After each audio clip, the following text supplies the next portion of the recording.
Pull on the new flesh, like borrowed gloves, and burn your fingers once again. Hello, my name is Higgs, and there's a bookshop in a nearby city to me, and every time I'm in the area I have to visit it. And it's not like a Waterstones, a Barnes & Noble or any kind of retail bookstore. It's a small corner shop and it's filled to the brim with books. And when I say filled, I mean filled. Every wall and spare surface is covered with books. There are baskets full of books and even some rising from columns on the floor. And despite the chaos of the shop, there is some form of order, either with the author, genre or type of book. But I can never grasp it, and I always end up asking the owner of the shop for help. And like some kind of wizard, he knows exactly where everything is. And a couple of years ago, I was in this bookshop, just browsing, not really looking for anything specific when I saw a title that caught my eye. Taking it down, I read the blurb and I decided to buy the book. And it wasn't until I got back to my university accommodation that I realised it was the second in a trilogy. And when I jokingly mentioned this to my mum, she ended up buying the first and the third in the series. And like a good son, I completely forgot about these books. And it wasn't until early 2025 when I saw them on my bookshelf and I decided to get out of my reading slump and actually read them. And I'm not going to lie, I was partly inspired by other content creators reading terrible TikTok romance novels.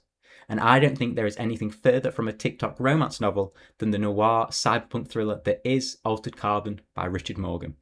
Set in the fictional Bay City, i.e. Monday, San Francisco, the first book in the Kovacs trilogy introduces us to the protagonist of all three books, Takeshi Kovacs, an ex-envoy from a colonial planet known as Harlan's World, and we follow Kovacs through Altered Carbon as he is dragged to Earth and hired by a billionaire to investigate said billionaire's own death.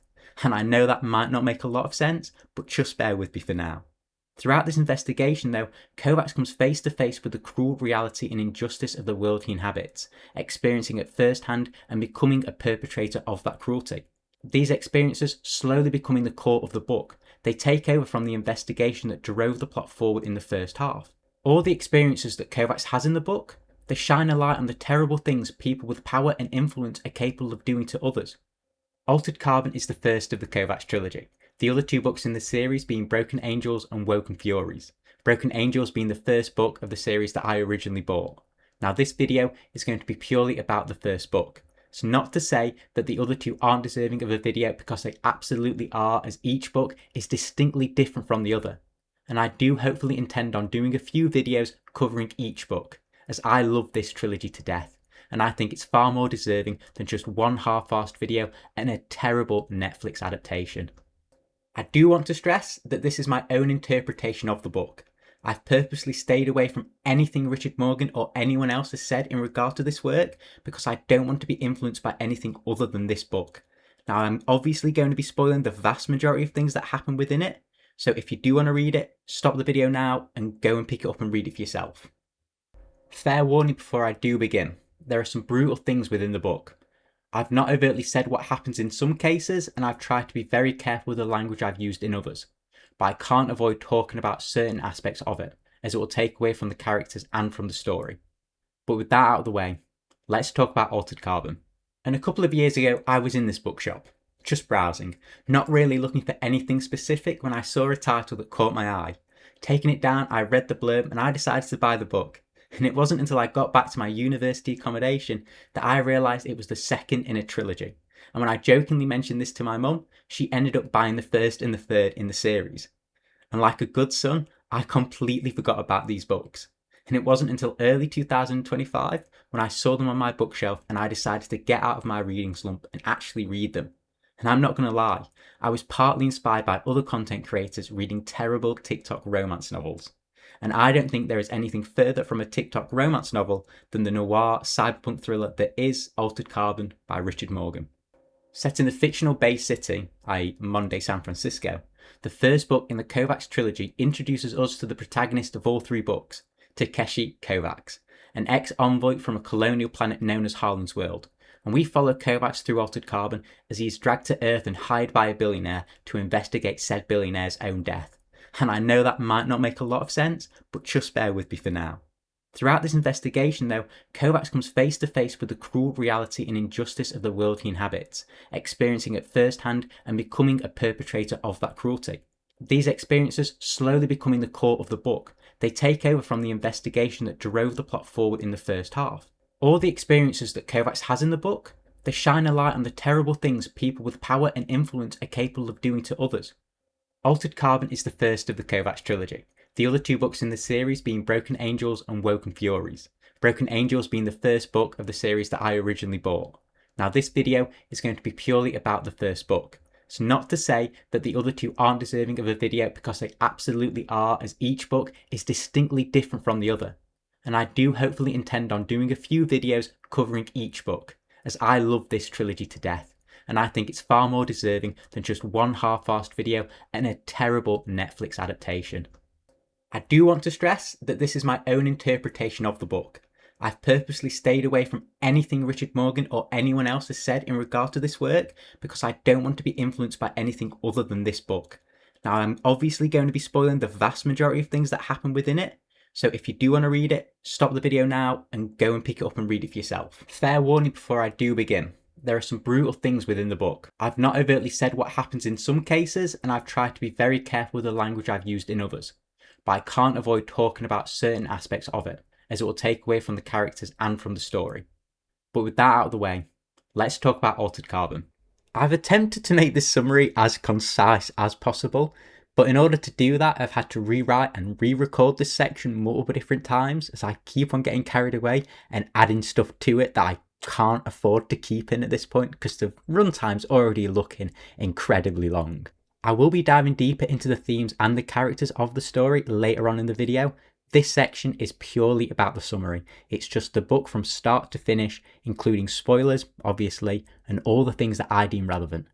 Now the book is also only from Kovacs' perspective. From no point do we get a POV chapter from anyone else. With that out of the way, let's talk about the story of Altered Carbon.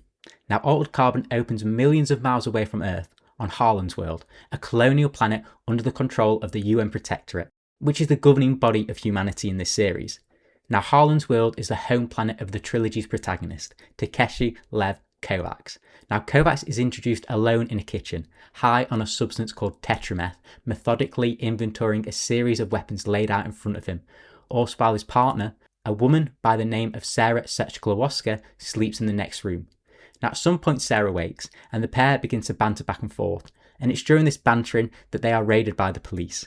Now Sarah is killed right in front of Kovacs, ripped apart by a storm of Kalashnikov gunfire, and Kovacs himself is killed clawing for his own gun, not before killing the man who shot Sarah, smashing the police commando's head against the floor like a coconut. And with the death of the series protagonist in the prologue of the first book, it brings us neatly onto the topic of a crucial piece of technology at the heart of Altered Carbon, the cortial stack. The size of a small cigarette butt and placed in the upper spine at birth, the cortial stack, or known simply as stack throughout the series, allows for the storage and transfer of human consciousness between bodies, or to use the book's term, a sleeve. Death in this world has been reduced to a passive observer, as when somebody dies, they are simply re-sleeved into another body, providing that they can afford it. Now this does not mean that you are immortal, as you can die a real death, or an RD.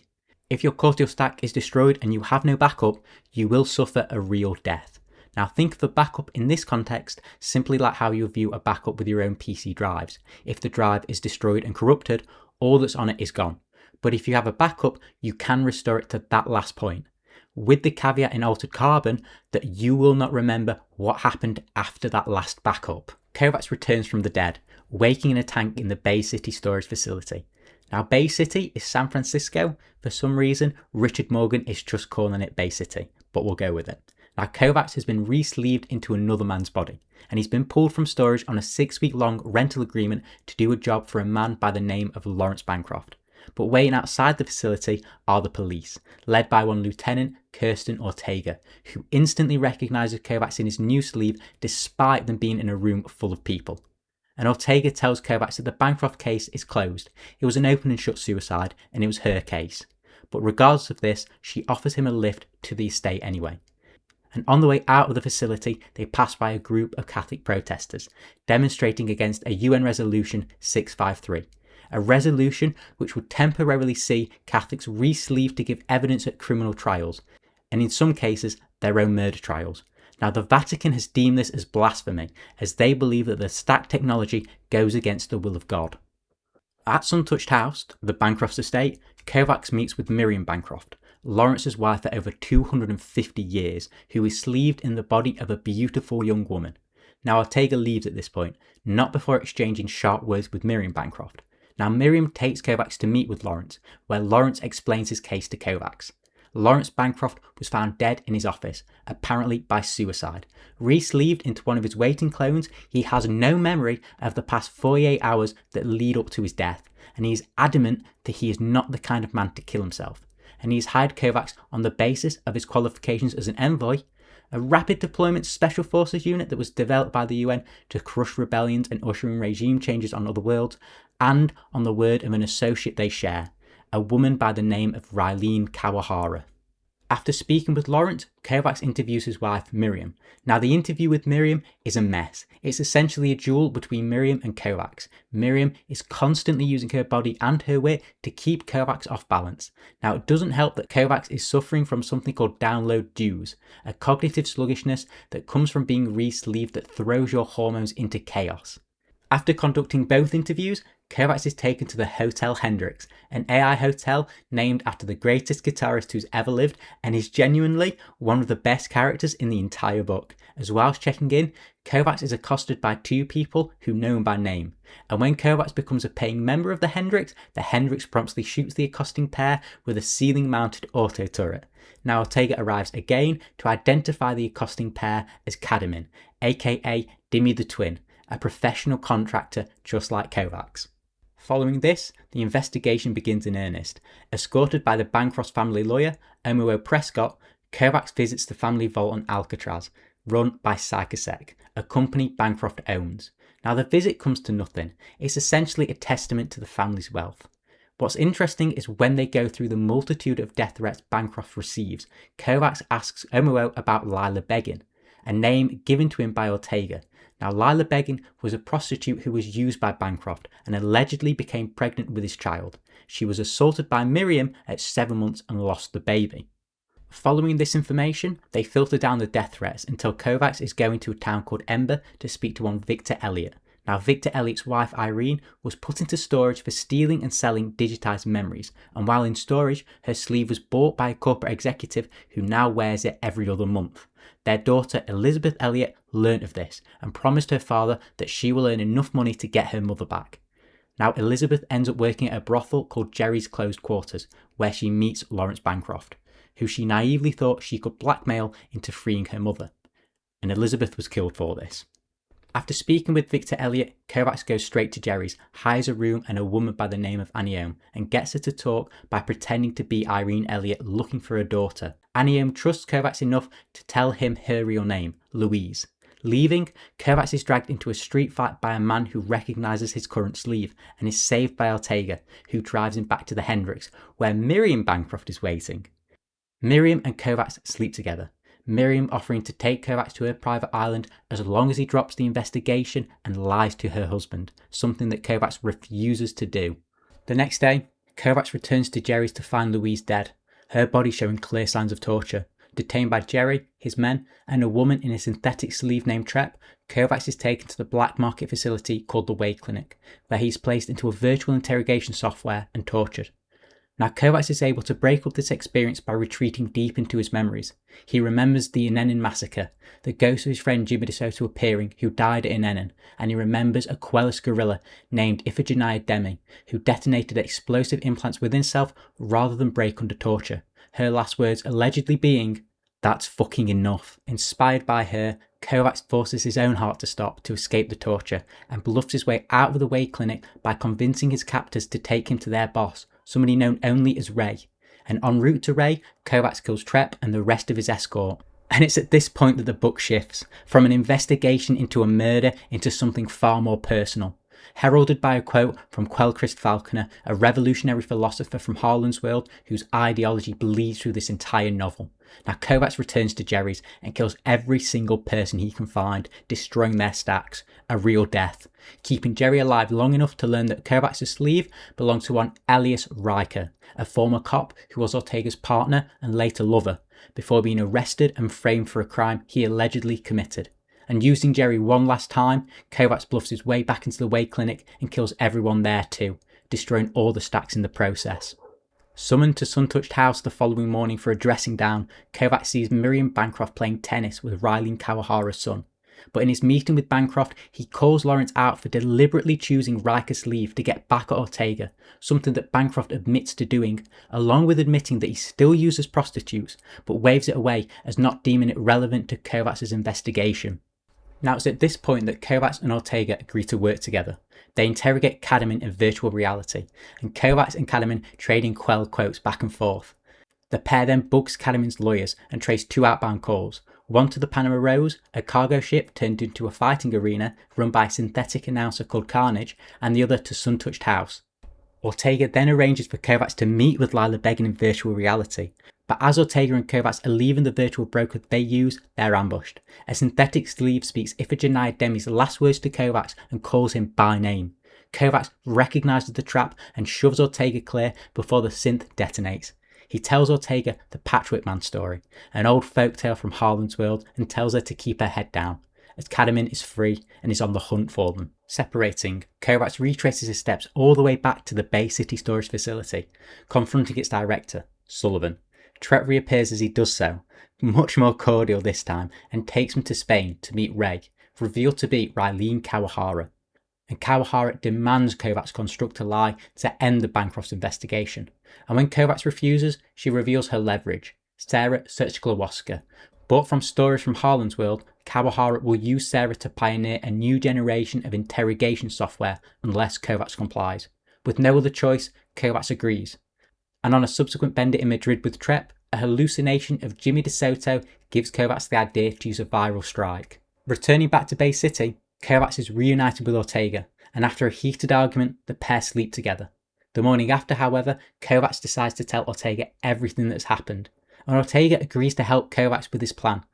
And Kovacs' plan is pretty simple. Convince Bancroft that a virtual brothel infected his stack with the Rawlings 4851 virus, the same one used against the envoys at Enenin, and that he destroyed his own stack before a backup to stop it spreading to his clones, as the Rawlings virus is one of the only things that can lead to an RD.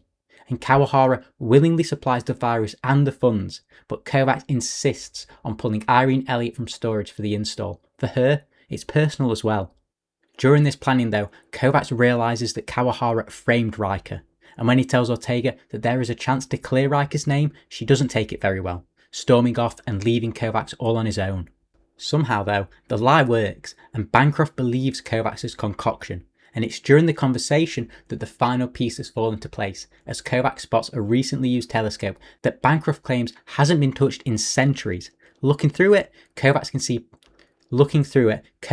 the exclusive airship brothel head in the clouds, owned and run by Kawahara, perfectly centered in its lens out over the Pacific. Name-dropping Kawahara to Miriam and watching her reaction confirms it. Kawahara is tied to Bancroft's death, and the airship is the key to it.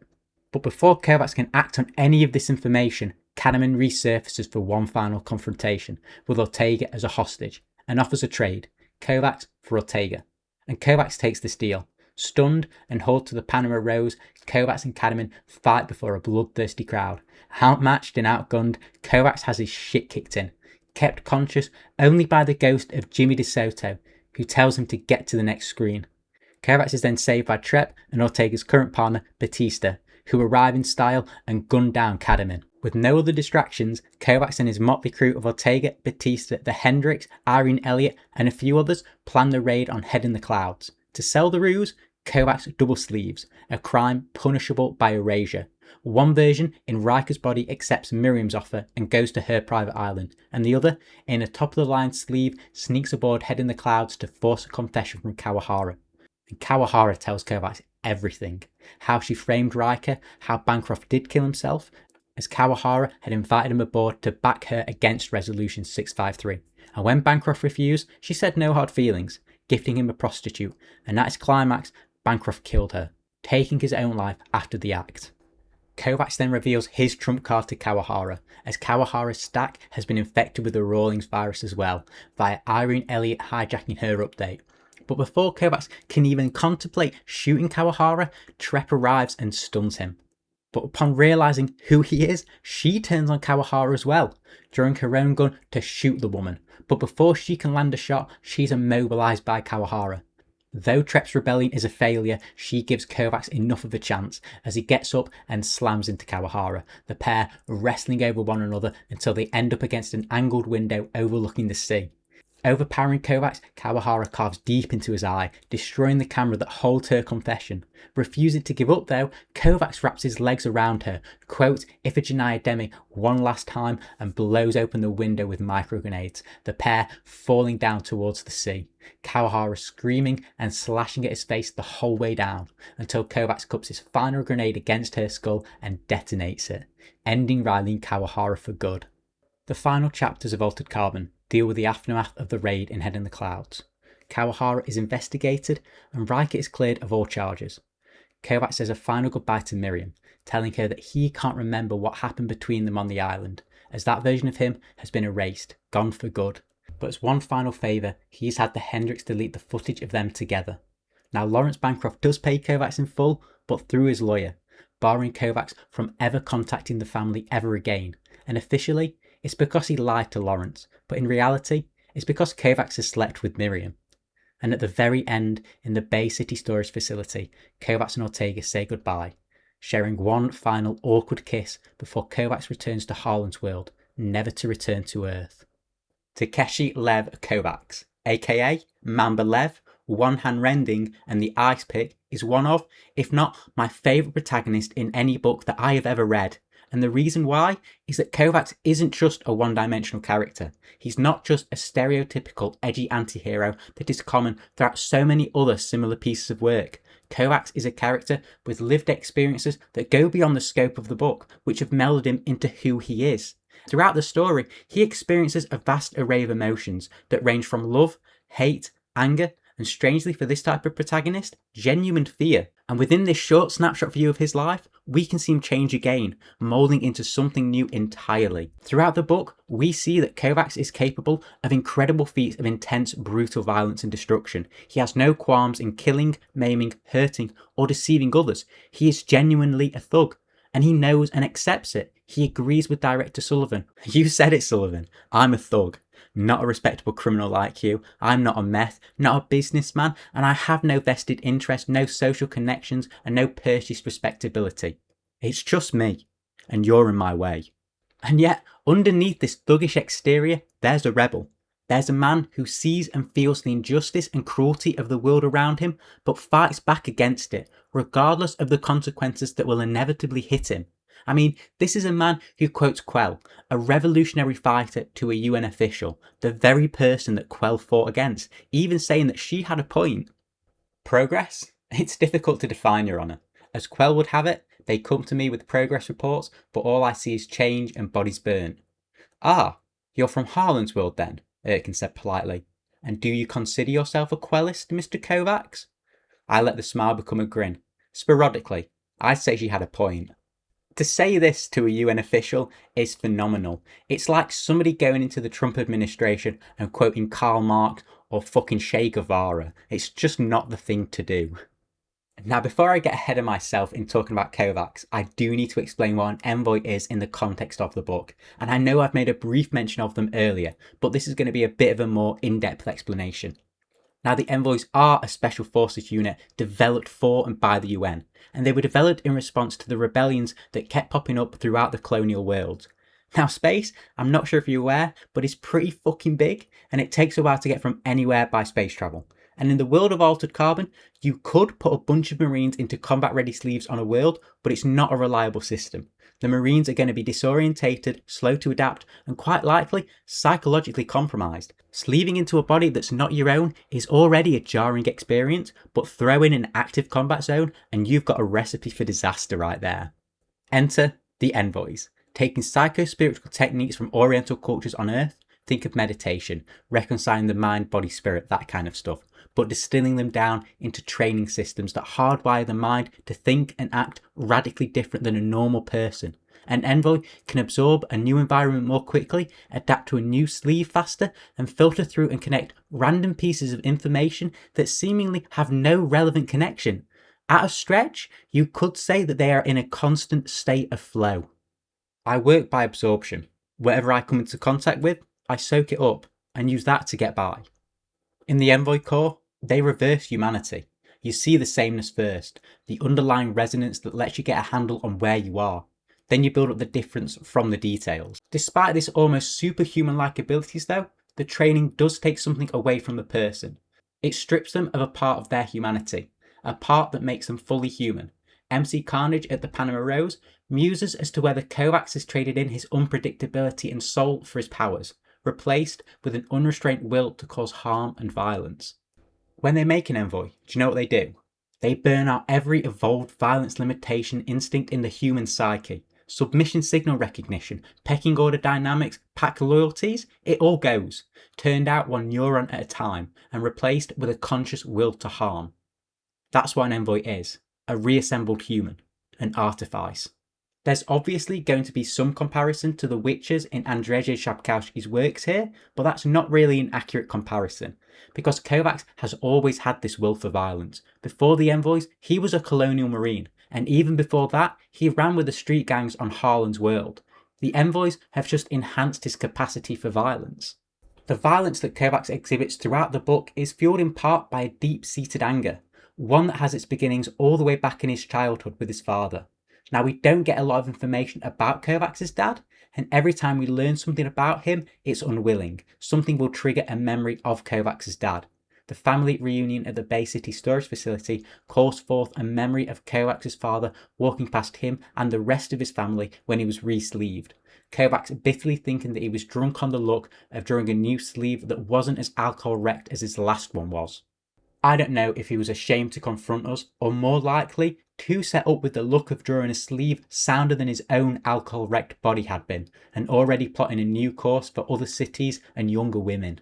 And this hatred of his father bleeds into the investigation, as when double-sleeved, Kovacs has a conversation with himself, and in which one of the Kovacs argues that the main reason that they went after the Elizabeth Elliot angle was because it reminded them of their own father, and how he may have pimped out his wife, i.e. Kovacs' mother. And what I absolutely love about this story is that Kovacs has a confrontation with his father, despite the fact that his father is not in any of the books. And this comes in the form of his fight with Kadamin, aka the Patchwork Man. Now, Kadamin will have his own section because he's already an immensely interesting character. But the fight in the Panama Rose between the two is Kovacs versus his dad. Because in this fight, Kovacs hears his father's voice for the first time in nearly a century and a half, telling him that the Patchwork Man will come for him. Now, Kovacs' dad used to tell him the Patchwork Man's story when he was younger, in a way to scare him into behaving. And Kovacs acknowledges the voice of his father and responds to him. The Patchwork Man's standing right over there, waiting. He's not coming for me. Have to go get him myself. But thanks anyway, Dad.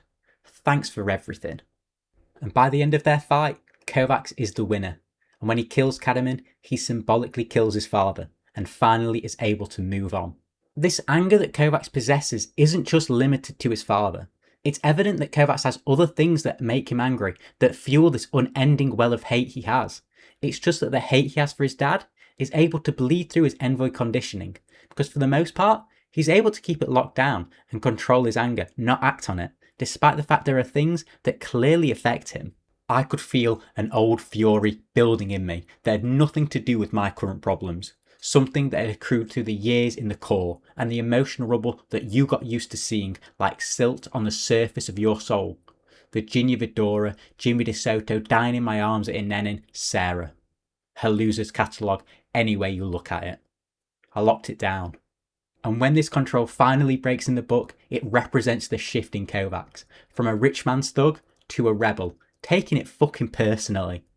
The shift happens as a direct result of Kovacs' experiences at the Way Clinic. The torture that he undergoes there is brutal. And I'm not going to say exactly what happens due to the nature of it, and all I'll say about it is that Kovacs is put in the body of a woman and forcibly has to stop his heart. And it's also worth mentioning that Kovacs might not have rebelled if he never went through this experience. He might have had a little rebellion, but he definitely wouldn't have gone to the lengths he goes to in the book. And truthfully, it's an immensely selfish thing, because it's almost like Kovacs can excuse this kind of stuff happening to other people. He might not like it, but he never acts against it, never steps out of line, a thug that knows his place, until it happens to him. It's also a precursor to some of the other choices Kovacs makes further on in the book, selfish choices that he intentionally makes regardless of what happens. Once it does affect Kovacs personally, it's like the gloves come off though. He channels the anger and the violence discussed earlier into the singular act of revenge on the people who caused him harm and grief. The first people to feel a storm of cold hate are the workers at Jerry's close quarters. Kovacs dispatching them with cool efficiency, going as far to RD every single person he can find, clinically. And when Kovacs turns his attention to the Way Clinic, it's a cathartic experience. Every time Kovacs pulls the trigger, it feels like a personal fuck you for everyone there. And I mean everyone, as Kovacs goes through and systematically RDs every stack he can find, regardless of who they are and what they did. As far as Kovacs is concerned, his personal brutal vengeance expands to all of the Way Clinic. Kawahara.to has succeeded in crawling a dozen meters down the corridor in a broad trail of her own blood, and one of her male colleagues, too weak to escape, was trying to prop himself up against the wall. The floor was slippery under him, and he kept sliding back down. I ignored him and went after the woman. She stopped when she heard my footsteps, twisted her head round to look, and then began to crawl again, frantically. I stamped a foot down between her shoulders to make her stop and kicked her onto her back. We looked at each other for a long moment while I remembered her impassive face as she had put me under the night before. I lifted the blaster for her to see. Real death, I said, and pulled the trigger. I walked back to the remaining medic, who had seen and was now scrambling desperately backwards away from me. I crouched down in front of him. The screaming of the alarms rose and fell over our heads like lost souls. Jesus Christ, he moaned, as I pointed the blaster at his face. Jesus Christ, I only work here. Good enough, I told him. The one thing that amazes me about the character of Kovacs is that despite being an envoy and an anti-hero, he was genuinely terrified of going back into the Way Clinic. Thinking on his return, after an inning, I'd more or less forgotten what it was like to be genuinely afraid. He's absolutely suffering from some form of PTSD at this point, and I feel that in any other book, any other protagonist would have just brushed something like this off to the side, like it was no big deal. But the fact that Kovacs admits to his fear and still goes back in is a testament to his character and to the writing of Richard Morgan. And this courage of facing your trauma is something that was absolutely foreign to Kovacs. As he re-enters the clinic, he remembers Sarah telling him a story about the fisherman from her hometown. There's a village, up on the northern arm of the Millsport archipelago, where, if a fisherman survives drowning, he is required to swim out to a low reef about half a kilometre from shore, spit into the ocean beyond, and return. Sarah's from there, and once, in a cheap swamp hotel, hiding from the heat, both physical and figuratively, she tried to explain the rationale. It almost sounded like macho bullshit to me. Now, marching down the sterile white corridors of the clinic once again, with the muzzle of my own Phillips gun screwed into my neck, I began to have some understanding of the strength it must have taken to wade back into the water.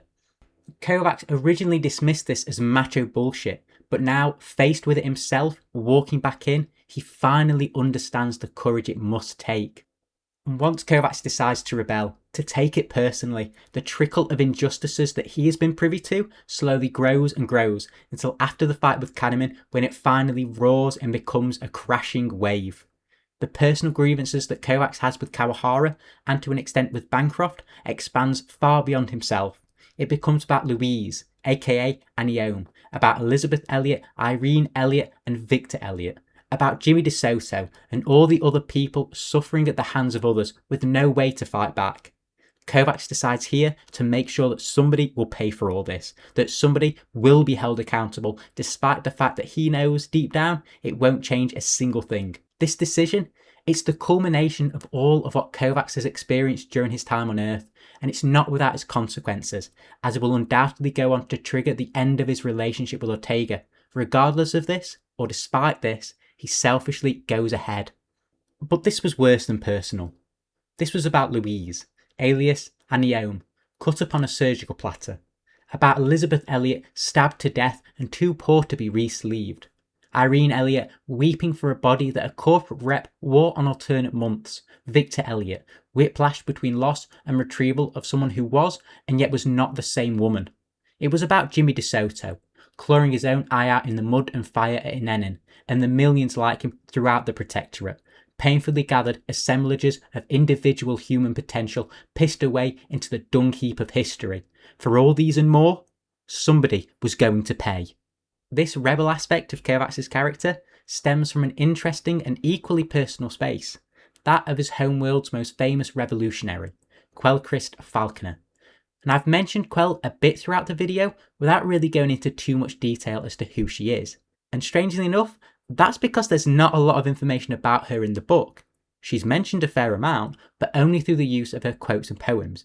There's no explanation as to who she really is, only that she was the cause of a period of history called the Unsettlement on Harlan's World.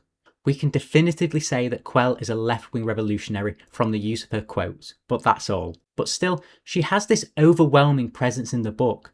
She is, for a lack of a better way to describe her, the ghost in the shell, one who haunts the book and, to a degree, Kovacs.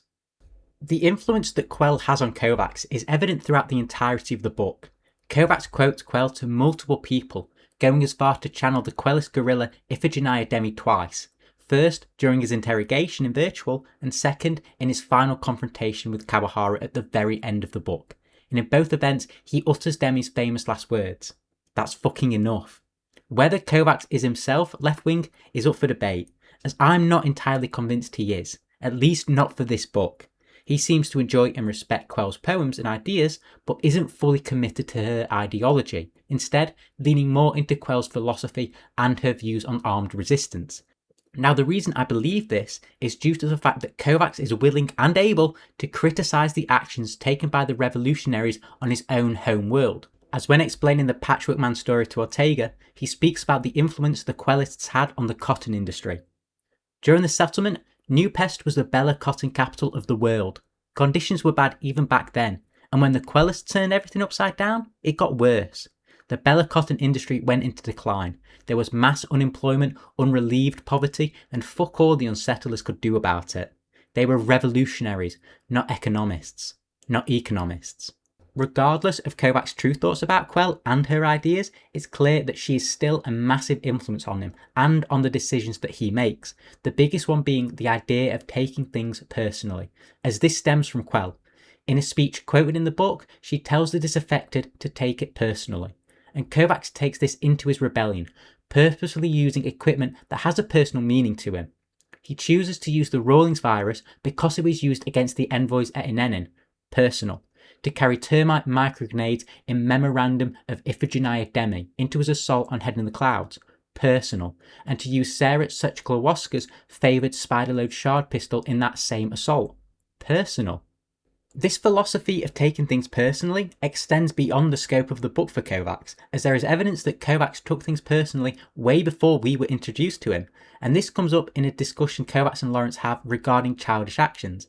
Lawrence makes mention of a certain General McIntyre of Envoy Command, a man who was in charge of the assault on Inenin. General McIntyre was found gutted and decapitated in his private jet a year after the Inenin massacre. When mentioned to Kovacs, Kovacs sits coldly and remembering. His death was obviously a revenge killing, and it's more than likely that Kovacs took part in it. Personal once again. Kovacs' relationships throughout the book are pretty sordid.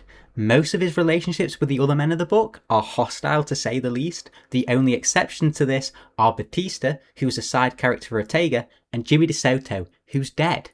Now, despite being dead, Jimmy acts like an emotional regulator for Kovacs, popping in when Kovacs needs advice or simple reassurance. It's Jimmy's ghost who gives Kovacs the idea to use the Rawlings viral strike in a Spanish bathroom. He is Kovacs' emotional weight and a link to the man he was before the start of the book. Now, I also believe that Kovacs has survivor's guilt in regard to Jimmy and has never truly moved on from his friend dying in his arms. In Coming to Earth, Kovacs is forced to confront this in the hallucinations of Jimmy, as it's revealed that Jimmy is from Earth and isn't really fond of the place. Earth? It's a shithole, man. Fucking frozen society. It's like stepping backwards in time half a millennia. Nothing happens there. Historical events aren't allowed. Hey, you're not from there. I am. And I'm telling you, if they gave me the choice between life on Earth or fucking storage, I'd have to give it some serious thought. Jimmy's ghost's final action is to keep Kovacs conscious during his fight with Kadamin, before fading out of the series for good, lambasting Kovacs one more time, forever going to Earth, and uttering the refrain that is at the very core of the book. Gotta get to the next screen. I believe that this final action is Kovacs finally coming to terms with his friend's death, the refrain pushing him to stand up and get back in the fight. Told you not to go there, didn't I, pal? Now look at you. Earth. He spat and disappeared, leaving the echoes of his voice. It's a shithole. Gotta get to the next screen, man. The relationships that Kovacs has with the women of the book are interesting to say the least, as each woman leaves some form of mark on him. Sarah, who dies in the prologue, is held over Kovacs' head by Kawahara in order to make sure he toes the line and does what he's told. Sarah, like Jimmy, acts as a moral compass, yet is never truly present in the book, serving only as motivation for Kovacs. But from the slight glance that we do get from Sarah, it's clear that Kovacs cares deeply about her. For when they speak in the prologue, it's about the only time that we see Kovacs truly at ease, and when she dies, Kovacs takes it personally, his rage lashing out on the man who killed her. Kovacs' relationship with Kirsten Ortega, and to a lesser extent Miriam Bancroft, is far more complicated than his relationship with Sarah. Throughout the story, we get to see firsthand the chemistry growing between Kirsten and Kovacs, from starting out suspicious of each other to being able to play off each other and working well as a team. The bantering of them back and forth improves as the book progresses. And when Kovacs is telling the Patchwork Man folktale, Kirsten is continuously jumping in to point things out and ask questions, all of which Kovacs answers without major irritation. But the presence of Elias Riker is literally constantly hanging around them, Kovacs pushing away any and all feelings he has for Kirsten, attributing them to the chemicals and pheromones of his sleeve, never acknowledging them as anything more than feedback from Riker. And when the two finally have sex, it's described like a resolution, the circling antagonisms collapsing inwards like orbitals crashing and burning. Whether Kovacs does love Kirsten is up in the air a bit, as when speaking to his double-sleeved self, the two Kovacs talk about what they feel for her. What's wrong is that we don't feel the same about her. You aren't wearing Riker's sleeve anymore. That doesn't, yes it does. What's between us and Ortega is completely physical. There hasn't been enough time for anything else. That's why you're so happy to talk about her now, in that sleeve. All you've got is some vague nostalgia about the yacht and a bundle of snapshot memories to back it up. There's nothing chemical happening in you anymore. I reached for something to say, and abruptly found nothing. Despite this, I think that the ending of the book reveals a lot about Kovacs' true feelings regarding Ortega. He tries to take her hand, which she refuses to give him, and he refuses to look at her to see if she's crying or not when he finally leaves, purposefully avoiding looking at her, as I don't think he can bear to see the truth, because it will hurt him more than anything else. And the final thing is some of the last words he speaks to Kirsten, telling her to go and get Riker back and get on to the next screen. The refrain that is so common throughout the book is as much Kovacs telling Kirsten to move forward with what she has, as it is Kovacs telling himself to move forward, to get to the next screen, as despite whatever his feelings, he knows he can't stay. I turned away before I could see if there were going to be any tears and started for the doors at the far end of the hall. I looked back once as I was mounting the steps. Ortega was still standing there, arms wrapped around herself, watching me leave. In the stormlight, it was too far away for me to see her face clearly. For a moment, something ached in me. Kovacs' relationship with Miriam Bancroft is far more physical than emotional, but it's slightly tragic in the end. The majority, if not all, of Kovacs' interactions with Miriam are sexually charged, starting from their first true interaction in the interview, where Kovacs is fighting for control of both his hormones and the structure of the interview. Kovacs does willingly sleep with Miriam in his hotel room, but rejects her attempts to sway him to stop his investigation. Despite Kovacs' obvious attraction to Miriam, he's unnerved by her. There's something that throws him off about her. In their interactions, he sees past the youthful beauty that she radiates to the much older woman that hides behind the eyes. Most of me was preoccupied with the other woman's sneer. It was an ugly expression, one that belonged on an altogether older face. Her eyes widened a little, and I suddenly saw in them how old she really was. Even across the comlink, Miriam Bancroft radiated a sensuality that unbalanced him. Kovacs' feelings regarding Miriam are confirmed by himself in his double-sleeved conversation, as both the Kovacs admit that she makes him feel nervous. The fact that a hardened man like Kovacs is unnerved by Miriam Bancroft is food for thought. No one else in the book makes Kovacs feel as uncomfortable as he is when speaking to her. Now, Kovacs' hatred of the meths, the super rich, plays a part in his feelings for Miriam, but I think he struggles to separate her from his hatred of that group of people, lashing out in his final conversation with Miriam, saying that she deserves what she has and the repugnant husband that she married. Maybe you deserve to go on loving a sexual maladjust who can't deal with respect and appetite in the same relationship. Maybe all you meths deserve each other. All I know is that the rest of us don't deserve you. This, like many things Kovacs says and does, is a mask.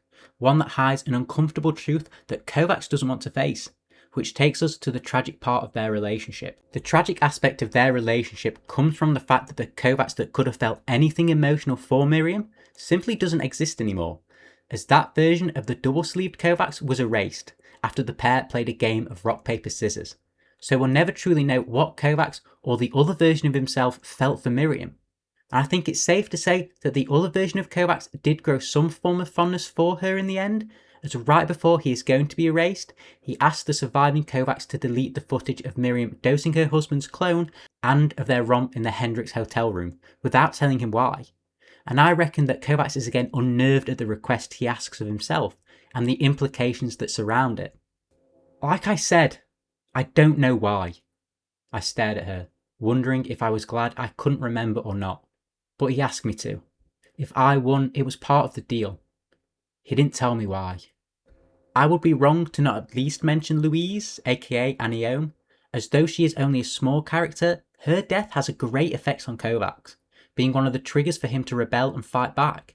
He feels guilt for causing her death, and the journey that they take together in the car boot to the Way Clinic is strangely intimate, and seemingly deepens Kovacs' bond with her. As gently as I could, I pushed Louise's cold embrace away from my face, and tried not to think about the reason she died. I've spoken a lot about Kovacs' anger throughout this section, but throughout the book there are moments when a softer, almost tender side of Kovacs comes to the surface. They are fleeting when they do appear, but each one gives an insight into who Kovacs truly is, showing you he's not just a cut your hand on him, he's so edgy kind of protagonist, but a complex person with a human side. An example of this I really like is when he and Trep are travelling to Spain. When moving through the flight terminals, a little girl sees Kovacs' guns and stares.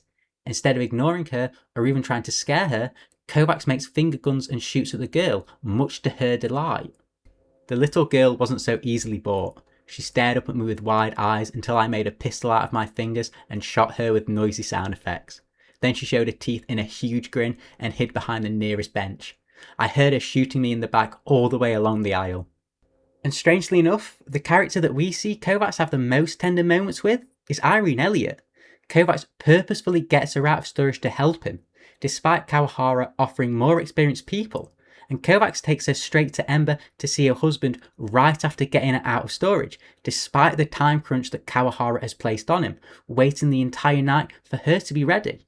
Now, I will concede that he is a bit cruel when talking about Elizabeth Elliot to Irene, but still offers Irene a chance to hurt Bancroft, the man who caused her daughter so much pain. Kovacs didn't have to do any of this. He could have used anyone else or got Irene to do the job instantly, but he made a conscious choice to allow Irene Elliot a chance to spend a night with her husband. The final action Kovacs does for the Elliots cements this tenderness for me, as when he says goodbye to Irene, he gives her $80,000 of Lawrence Bancroft's $100K payment, his reasonings being, because I want there to be something clean at the end of this, something I can feel good about. I believe that Kovacs is being truthful in this moment. He is a man who knows exactly what he is and knows that his hands are dirtied with the blood of others, and yet, underneath all that grime and muck, there is a simple man who has a need and a want to be clean, to share connections with other people, to truly be a human. And for the moments that the embrace lasted, and a little while after, I felt as clean as the breeze coming in off the sea. You take what is offered, said Virginia Vidora somewhere, and that must sometimes be enough. To me, Kovacs is genuinely one of the greatest science fiction anti-heroes I've ever read. He is a thug, absolutely, and yet underneath that there is a rebel. His arc and ending in this book are equally satisfying and melancholic. Satisfying as he goes from a man with no real direction and ends with him resolutely pushing forwards. And melancholic as by pushing forwards he has to leave behind Ortega and any future that they could have had together. There's a moment when leaving at the very end he turns around and for a split second there's a part of him that wants to stay, to remain on Earth with Ortega come what may. But then he locks it down, turns back around and heads through the doors to Harlan's world, trying to force out a laugh as he does so. And Kovacs laughs because he knows ripping out this feeling would destroy him. It will completely undo all that he is and all that he has become. He laughs because it's the only thing he can do in this moment, realising the absurd truth of his situation. The only thing he can do is get to the next screen. For a moment, something ached in me. Something so deep-rooted that I knew to tear it out would be to undo the existence of what held me together. And the feeling rose and splashed like rain behind my eyes, swelling as the drumming on the roof panels grew and the glass ran with water. Then I had it locked down. I turned back to the next step, found a chuckle somewhere in my chest and coughed it out. The chuckle fired up and became a laugh of sorts. Get to the next screen. The doors were waiting at the top, the needle cast beyond. Still laughing, I went through. Introduced roughly halfway through the book, Raylene Kawahara dominates the latter half of Altered Carbon, taking her seat as the undeniable antagonist of the book. She's almost like a spectre, hanging over Kovacs, not unlike how Quell does, despite the fact that Kawahara and Quell are direct ideological opponents. Raylene Kawahara is an irredeemably evil woman who's behind the majority of the foul things that happen throughout the course of the book. One who easily admits to viewing the little people around her as simple pieces of meat to be used and thrown away when they no longer serve a purpose to her. And despite this, she is such an interesting and compelling character to me, one that shines a light on the lengths people are willing to go to get to the top and stay there. Kawahara is a character that deserves to be spoken about and discussed, not butchered and rewritten like her Netflix counterpart. Although Kawahara is only introduced as a character partway through the book, references to her are littered throughout the first few hundred pages. Lawrence Bancroft first mentions her when discussing his case to Kovacs, informing him that he was hired on the recommendation of Kawahara. And this short mention already informs us that Kawahara is a big enough player for Bancroft to listen to her, but it also subtly suggests that she has some interest in the case herself. And we later learn that Kawahara specifically told Bancroft of Kovacs so that she could try and better influence the outcome of the investigation, but that's something to discuss a little bit later. And it's during this conversation that we get to see Kovacs' initial views of Kawahara and what he remembers working for her. I remember Kawahara's methods and my reactions to them. Fastidious. Right. The fact that the word fastidious is used to describe Kawahara, meaning somebody who pays attention to the little details, already gives us an insight into her psyche. And this is something that is carried on later in the book, as when speaking to Mo Prescott about Kawahara, Kovacs tells her that she's lucky that she's never met her. Kawahara is even mentioned by those at Jerry's and the Way Clinic, places she has a stake in as we later learn, but not through the use of her real name. She's referred to as Ray instead. And it's clear from how the workers at both establishments react to Ray that Ray is a figure to be feared, as she is spoken of in hushed terms. This is despite the fact that Ray has never even been to these places and has never met Jerry. The fact that Raylene keeps this distance between them to maintain a sense of bespoke respectability speaks volumes as to how she views these operations. And this is what I love about this character. She's slowly built up for the reader and for Kovacs. When Kawahara is finally introduced as a present character, it's done in one of the most fitting places I can imagine for her, the Valle de Calmagueros in Spain. Built with forced labour northwest of Madrid by the fascist dictator Francisco Franco, who up until 2019 was buried there, the Valle de Calmagueros is both a Spanish memorial site for the fallen of the Civil War and a sprawling underground basilica for the Catholic Church, dominated by a giant 150-metre tall granite cross that rises out of the mountain as if thrust there by an angry god. It is a spectacular bit of construction, it has to be said. Now, in more recent times, the site's image has been rehabilitated, yet the stain of its construction and history remains. The imagery of Kawahara using this place to meet Kovacs is hard to miss. It's intentionally drawing parallels to authoritarianism and Kawahara, but it goes far deeper than that, Kawahara dismisses Franco as a petty tyrant with delusions of religion, showing that she doesn't respect the man, and more interestingly for the story, his religion, furthering her opinion of these two things by saying, Catholics get on well with tyranny. It's in the culture. And I honestly find myself agreeing with Kawahara on this point. She's not necessarily wrong about it. And what's more, it's a belief that Kovacs and Ortega express throughout the book.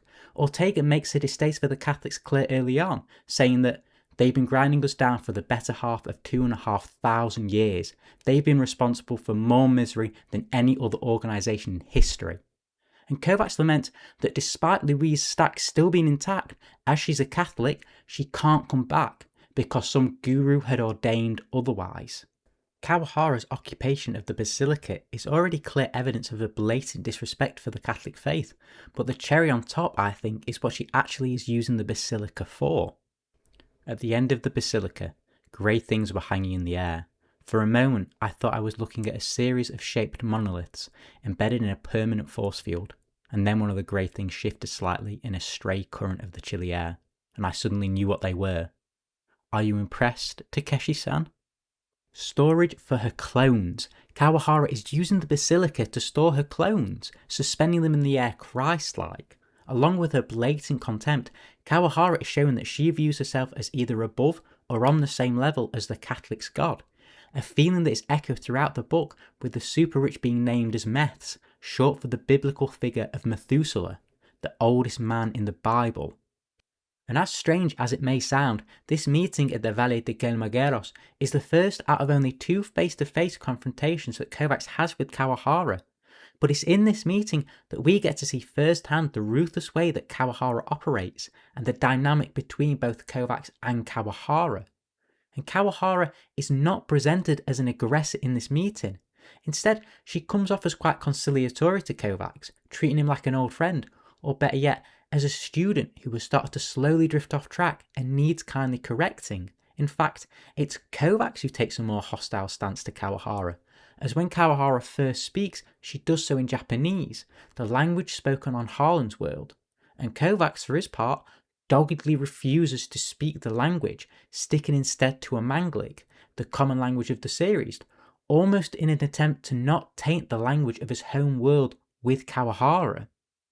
I do want to briefly mention Kawahara's sleeve, as this meeting in the Basilica is the only time where it's described in the whole book, and it's a perfect representation of how the woman views herself, highlighting her sense of nobility and superiority over others. The figure opposite me had the poise of a dancer, a balance of body that was subtly attractive without calling forth any immediate hormonal response, and the face above was elfin and intelligent. It was a sleeve she had worn on New Beijing, custom cultured and untouched by implants of any kind, pure organism, elevated to the level of art. Kawahara views herself as above other people. She is their better, and as such, she should possess a sleeve that is a work of art, as a testament to who she is. But there is more to the sleeve than a construct built simply to stroke Kawahara's superiority complex, as this custom sleeve is absolutely not Kawahara's original one. Its perfectly flawless creation hints at Kawahara's underlying insecurity at her own base origins. Now, returning back to the confrontation at the Basilica, where Kovacs is continuously trying to provoke Kawahara, smoking when she asks him not to, mocking the fact that she couldn't keep Kadamin controlled, and Kawahara keeps a level of control and politeness through this all, never rising to any of Kovacs' comments, either ignoring or dismissing them. And yet, underneath this image of cold, calm detachment, Kawahara chafes at the level of disrespect Kovacs is displaying. And in this, she shares a connection to the other power players of the book, showing that to some extent, she is just like them. Despite her much vaunted self-control, Raylene Kawahara wasn't much better at coping with disrespect than Bancroft, General McIntyre, or any other creature of power I'd had dealings with. But what sets Kawahara apart from her contemporaries is 2 separate qualities, and the first is her much vaunted self-control, as although Kovacs is pushing the buttons in this meeting repeatedly, Kawahara never breaks. She maintains a level of dignity, and this is in contrast to Lawrence Bancroft, As he lacks self-control, he resorts to childish actions to spite Ortega and allows his meth mask to slip during his own confrontation with Kovacs. Now Kawahara does bend, yes, but never to the point of snapping. She wars internally against it, but ultimately wins. There was a definite trembling in her laugh, as if she was fighting the urge to put her thumbs through my eye sockets. And this quote takes us to the second quality that Kawahara possesses, one that she shares with Kovacs, which is a willingness to commit and perpetrate violent acts. Now Bancroft and McIntyre do commit violent acts, but not to the level of Kawahara, and they hide from these acts, not wanting to admit them or justifying them in a more noble light. Kawahara, on the other hand, almost revels in the violence she brings, her name being synonymous to Kovacs with the discordant screams of the tortured. And this is on full display when Kawahara reveals that she is in possession of Sarah Sechelowska and intends for Kovacs' partner to pioneer the next generation of virtual interrogation software if Kovacs doesn't do exactly what Kawahara wants. There's a whole new generation of virtual interrogation software out there, and I will personally see to it that she pioneers the lot. Kawahara says this so calmly, almost intimately to Kovacs, fingering the lapel of his shirt. She's relishing in the fact that Kovacs can't do anything about it, because Kawahara is in complete control in this moment. "I'll kill you," I whispered. "I'll rip your fucking heart out and eat it. I'll bring this place down." Kawahara leaned in until our faces were almost touching. Her breath smelt faintly of mint and oregano. "No, you won't," she said. Kawahara and Kovacs share a unique relationship, one that is distinctly different from many of the others in the book. Kawahara isn't a love interest for Kovacs, she's nothing of the sort. Yet all of their face-to-face interactions have an emotional undercurrent, which at times makes it feel like it's the most intimate relationship Kovacs has throughout the book. And this is partly represented in the physical interactions they have, like the one I've just quoted, and another coming at the very end of the book, when Kawahara is described as lying atop Kovacs like a sated lover. And the physical relationship is one thing, but the intellectual and the emotional one is another, with Kawahara taking the stance acting like she's Kovacs' mentor, chiding the actions and choices he makes like he's a misbehaving kid, because to Kawahara, that's exactly what he is. When she speaks to Kovacs, it's almost like she's disappointed in him, expecting far, far more from the man. Takeshi, where did you get this belief that everything can be resolved with brute simplicity? Surely not from the envoys. Was it the New Pest gangs? The thrashings your father gave you as a child? Did you really think I would allow you to force my hand? Did you really think I would have come to the table empty-handed? Think about it. You know me. Did you really believe it would be this easy? Kawahara might view their relationship this way, but Kovacs absolutely doesn't. He hates her, despising everything she is and stands for. He even fantasizes about putting a few rounds through her, then blowing out his own stack just to spite her. I was going to put 3 Nemec shells through Kawahara's throat, at stack height, then put the gun in my mouth and blow my own stack apart. Kawahara almost certainly had remote storage anyway, but fuck it. You've got to make a stand somewhere, and a man can only stave off his own death wish for so long. It could have been worse. It could have been at Enenin. This hatred Kovacs has for Kawahara extends to romanticising his own death, just to annoy her. But it goes even further than that. It envelops his relationship with Ortega, ultimately causing it to end. His hatred is so corrosive, it ends up destroying the only positive relationship he has. Then she pressed up against me, there in that grim metal corridor, arms wrapped hard around me and face buried in my chest, all without apparent transition. I did some swallowing of my own and held her tightly, while the last of what time we had trickled away like grains of sand through my fingers. And in that moment, I would have given almost anything not to have had a plan for her to hear, not to have had any way to dissolve what was growing between us, and not to have hated riling Kawahara quite so much. I would have given almost any. Now it's clear that Kawahara has more intimate knowledge of Kovacs than anyone else in the book. Christ, probably in the whole trilogy. But even with all this knowledge, Kawahara fails to see or understand the change happening within Kovacs. She completely ignores and dismisses it, choosing instead to believe that Kovacs has remained the same person he once was all those years ago on New Beijing. Kawahara shook her head regretfully. She was smiling. Always the same, Kovacs. full of sound and fury, signifying nothing. Romantic nihilism. Haven't you learned anything since New Beijing? There are some arenas so corrupt that the only clean acts possible are nihilistic.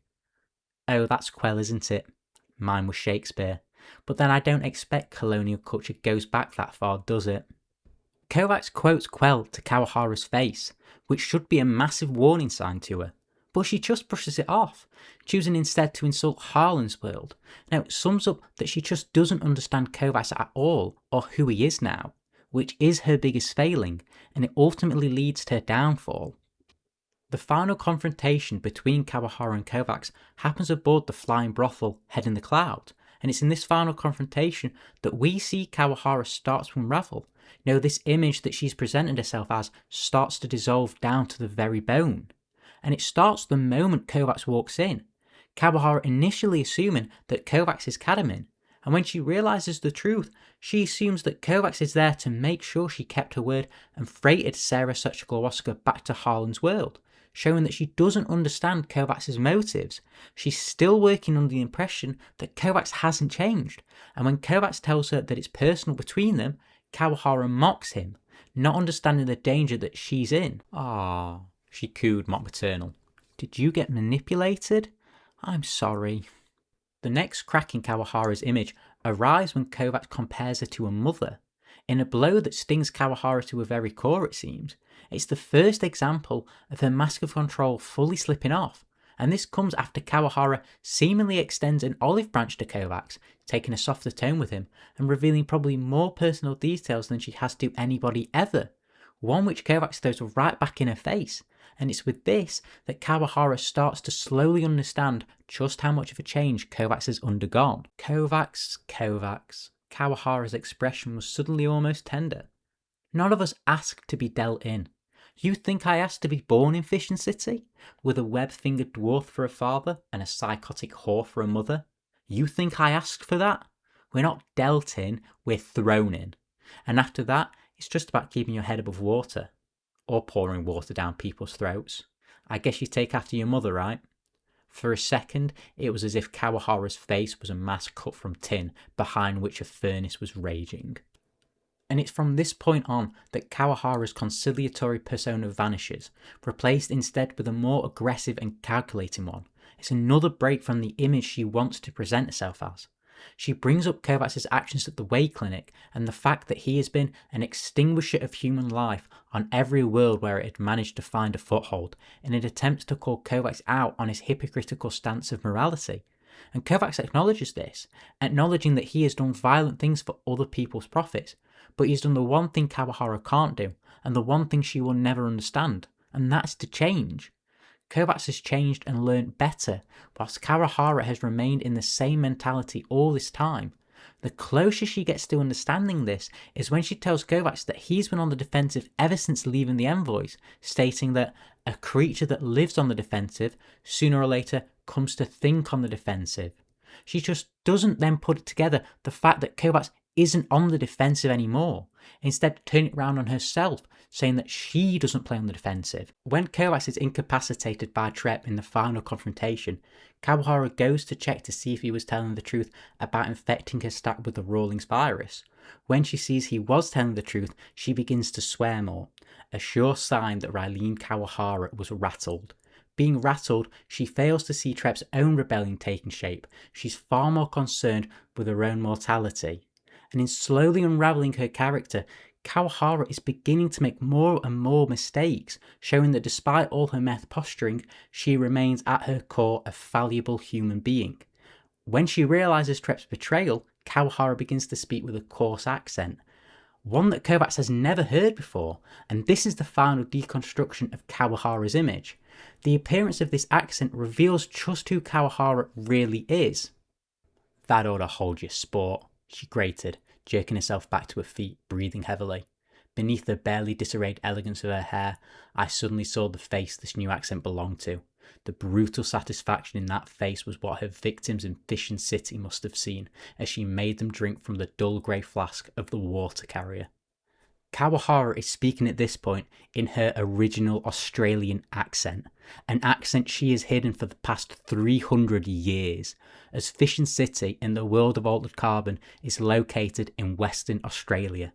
Kawahara has been reduced by Kovacs, and to an extent Trep, back to her days as a water carrier for the Yakuza, where she gleefully forced the victims of the Yakuza to drink irradiated water from the lead flask she kept on her. Kawahara's ultimate hubris is the fact that she underestimates human will and fails to see things on a personal term. Even at the end of their confrontation, Kawahara still doesn't understand Kovacs' motives. She blasts him while sat atop him, holding him in place, saying that he could have been a man of power, he could have been significant. She still views Kovacs as a student at this point, wasting his potential by choosing to remain with the little people when he could have evolved. It's ironic since it's Kawahara who has refused to evolve throughout the book, and to hammer this home, when Kawahara finishes saying all this to Kovacs, Kovacs responds with a witty comment. He's accepted his own death at this point. He's accepted that in order to kill Kawahara, he needs to sacrifice himself. As this happens right before he blows open the window underneath them. And along with this comment, he quotes Quell once more, and Kawahara recognising the quote, but fails again to see the significance of it, thinking that she's won and there's nothing at all Kovacs can do. I've still got a conscience rattling around here somewhere. I've just forgotten where I put it. Kawahara grimaced and redoubled her hold on my collar. Very witty. Spirited. You're going to need that where you're going. When they ask how I died, tell them. Still angry. Quell. Kawahara leaned closer. Only when the pair are plummeting down from the airship does Kawahara finally and irreversibly snap, as the realisation of what's happening hits her. I had a confused glimpse of the ocean far below, head in the clouds rocketing upwards away from us, and an expression on Riley Kawahara's face that had left sanity as far behind as the airship. Riley Kawahara is an evil character. She commits actions that show a distinct lack of empathy and fails to show even the most basic respect for human life.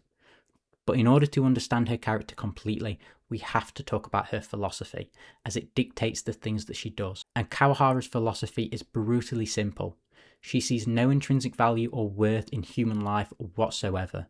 Any value she does see in people is only valuable if it can be used to make a profit. When talking about the death of Mary Lou Hinchley, a whore who fell out of head in the clouds after finding out she was going to be used as a snuff whore, Kawahara is more upset and embarrassed that a client was left waiting than at Mary Lou's death. Of course she was missed. She had a client waiting. We scoured the ship. Embarrassing, yes. Kawahara dismisses Kovacs' suggestion that Mary Lou jumped out of the airship of her own volition, stating that Mary Lou was not a samurai spirit. Now, the highlight, for lack of a better word, for Kawahara's lack of respect for human dignity comes in the form of one of the most disturbing scenes in the whole book. As Kovacs is moving through Head in the Clouds, he encounters an animal, a grey-furred creature that is either a wolf cub or a grown dog, limps out of a doorway on a pair of wretched legs. Kovacs follows the dog to another door where it stops and listens. Kovacs begins to listen in as well. Somewhere, down near the limits of hearing, noises trickled into my ears like stinging insects. A dull, rhythmic thudding sound and something else that might have been the pleading screams of someone whose strength was almost gone. It stopped almost as soon as I tuned it in. Below me, the dog stopped kneeling at the same moment and lay down beside the door. When I stepped away, it looked up at me at once with a gaze of pure distilled pain and reproach. In those eyes, I could see reflected every victim that had ever looked at me in the last 3 decades of my waking life. Then the animal turned its head away and licked apathetically at his injured rear legs. Now, the implications of this are absolutely horrifying. And I'm not talking about whatever is going on in that room. Because we know from the book that consciousness can be transferred between bodies, so it's not hard to believe that a consciousness can be transferred into an animal. And Kawahara doesn't care. She runs a brothel that caters to the elite, no matter how depraved the taste. And Kovacs shows mercy to the poor creature and kills it. Not before going into the room the creature emerged from and shooting the man inside. And the man within the room appears naked from the waist down. He reacts with no fear when Kovacs enters. This is the level of untouchability the clients of Kawahara possess.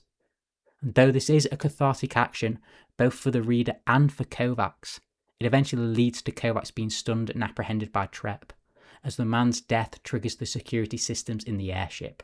Ultimately, Kawahara views the human race as something to be exploited and controlled, to be steered and manoeuvred into whatever situation best suits her and the other meths. She tells Kovacs as much during their final confrontation. You could have joined us again, here on Earth, joined in the steerage of the whole human race this time. I think to Kawahara this is more of an aside. To control and shepherd is something more along the lines of what Lawrence Bancroft wants. As she tells Kovacs, the essence of control is to remain hidden from view, is it not? All that I believe that Kawahara cares about is making money and remaining in place at the top. Other people are simply just tools and fuel for her to use. And this final quote regarding Kawahara is probably one of my favourite monologues in this whole series. Not just because it sums up Kawahara's philosophy, but because it underlines the very themes of the book. Themes that are becoming more and more prevalent in our own time. The value of it. The value of human life. Kawahara shook her head like a teacher with an exasperating student.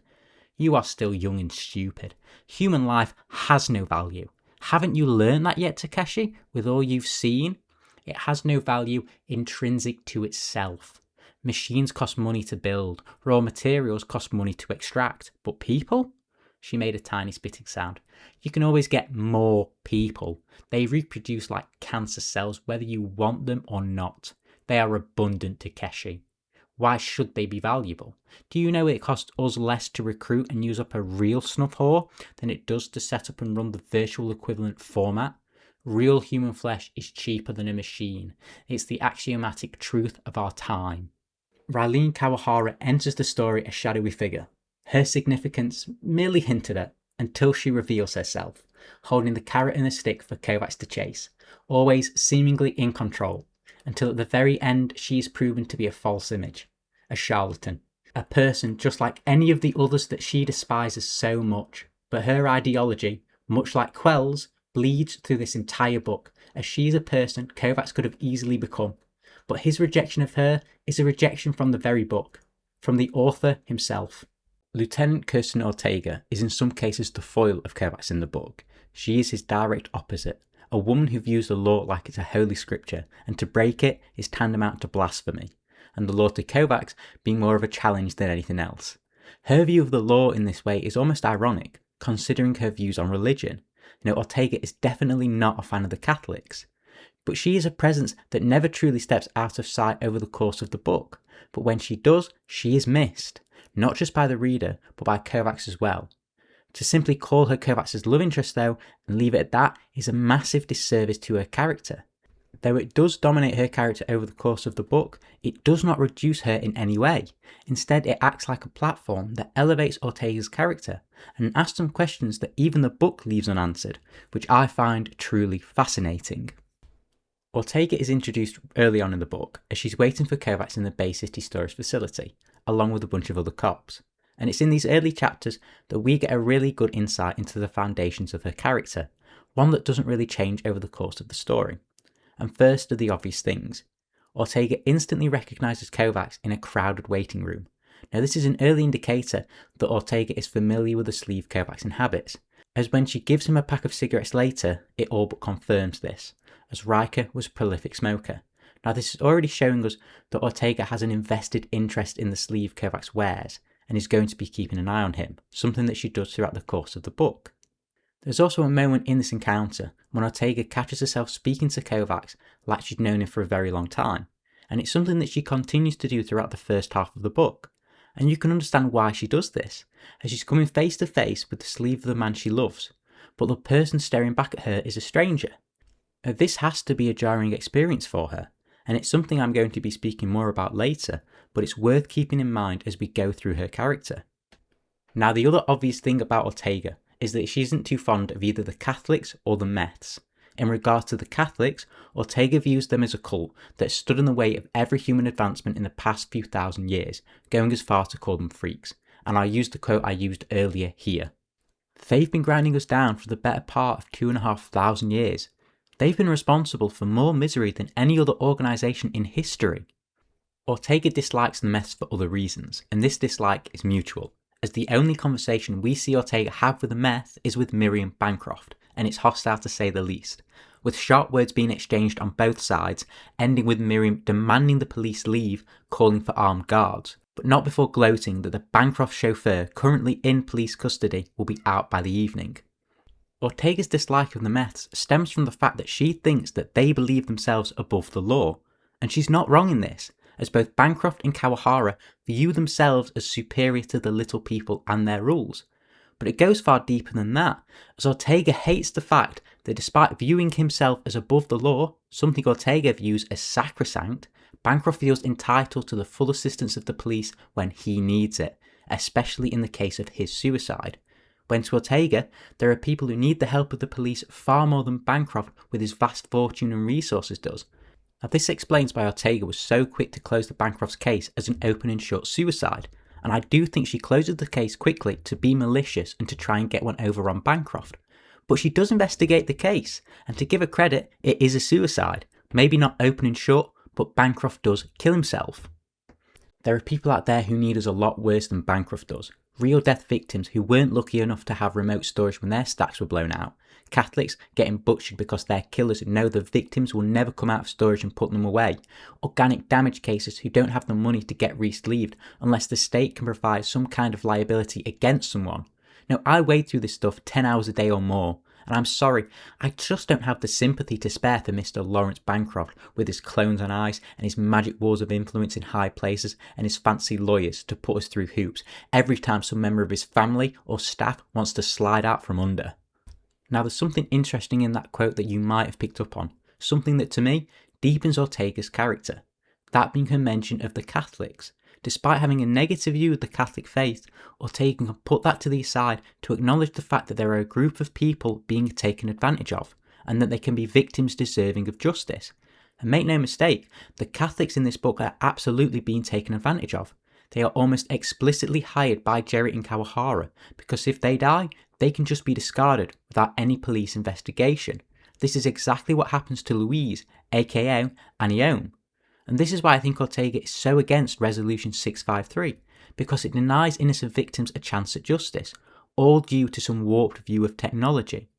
And we learn from Lila Begin, the whore that Bancroft used, that Ortega has a habit of helping those who are less fortunate, those that need support, as she tells Kovacs the only reason she agreed to meet him was because she felt like she owed it to Ortega, due to the cop having a good reputation among the girls who still work at Lila's old place of employment, a whorehouse known as the Meat Rack.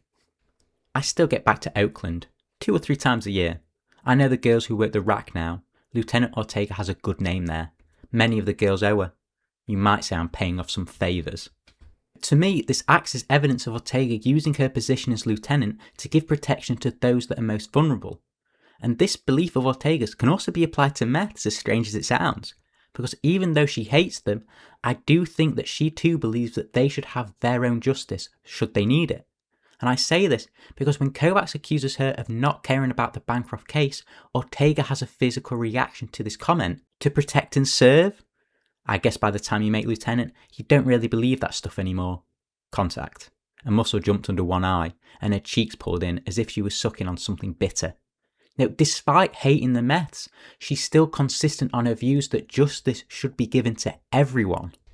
Now, despite what I've said about Ortega viewing the law as a sacred thing, she does bend the rules to better suit her own investigation's needs. For one thing, she has the Bancroft chauffeur arrested for some random traffic violations, just so she can talk to Kovacs and get a feel for him. She does also lose her temper in Kadamin's visual interrogation, striking him a few times, agreeing with Kadamin that it is police brutality, but not caring about it. And I think this is partly due to the fact that Kadamin threatens to kill Kovacs, who's in Riker's sleeve, but also because Ortega absolutely despises Kadamin, because Kadamin is an antithesis to everything Ortega believes and stands for. Ortega does draw the line at some point though, as she refuses to steal some drugs held in police storage for Kovacs, despite the fact he needs them to remain undetected in Head in the Clouds. Now they get around this little problem by standing up a dealer and confiscating his stash, something Ortega happily goes along with, using her authority as a cop to take the drugs, threatening to shoot the dealer if he doesn't comply. To me, this shows that Ortega is willing to bend the rules just as long as it's for a greater purpose. But by the end of the book, she's bent practically every single one of the professional tenets that she holds dear. Kovacs thinking that if she didn't have Batista or the rest of the police department behind her, she wouldn't have risked the raid on Head in the Clouds for anything.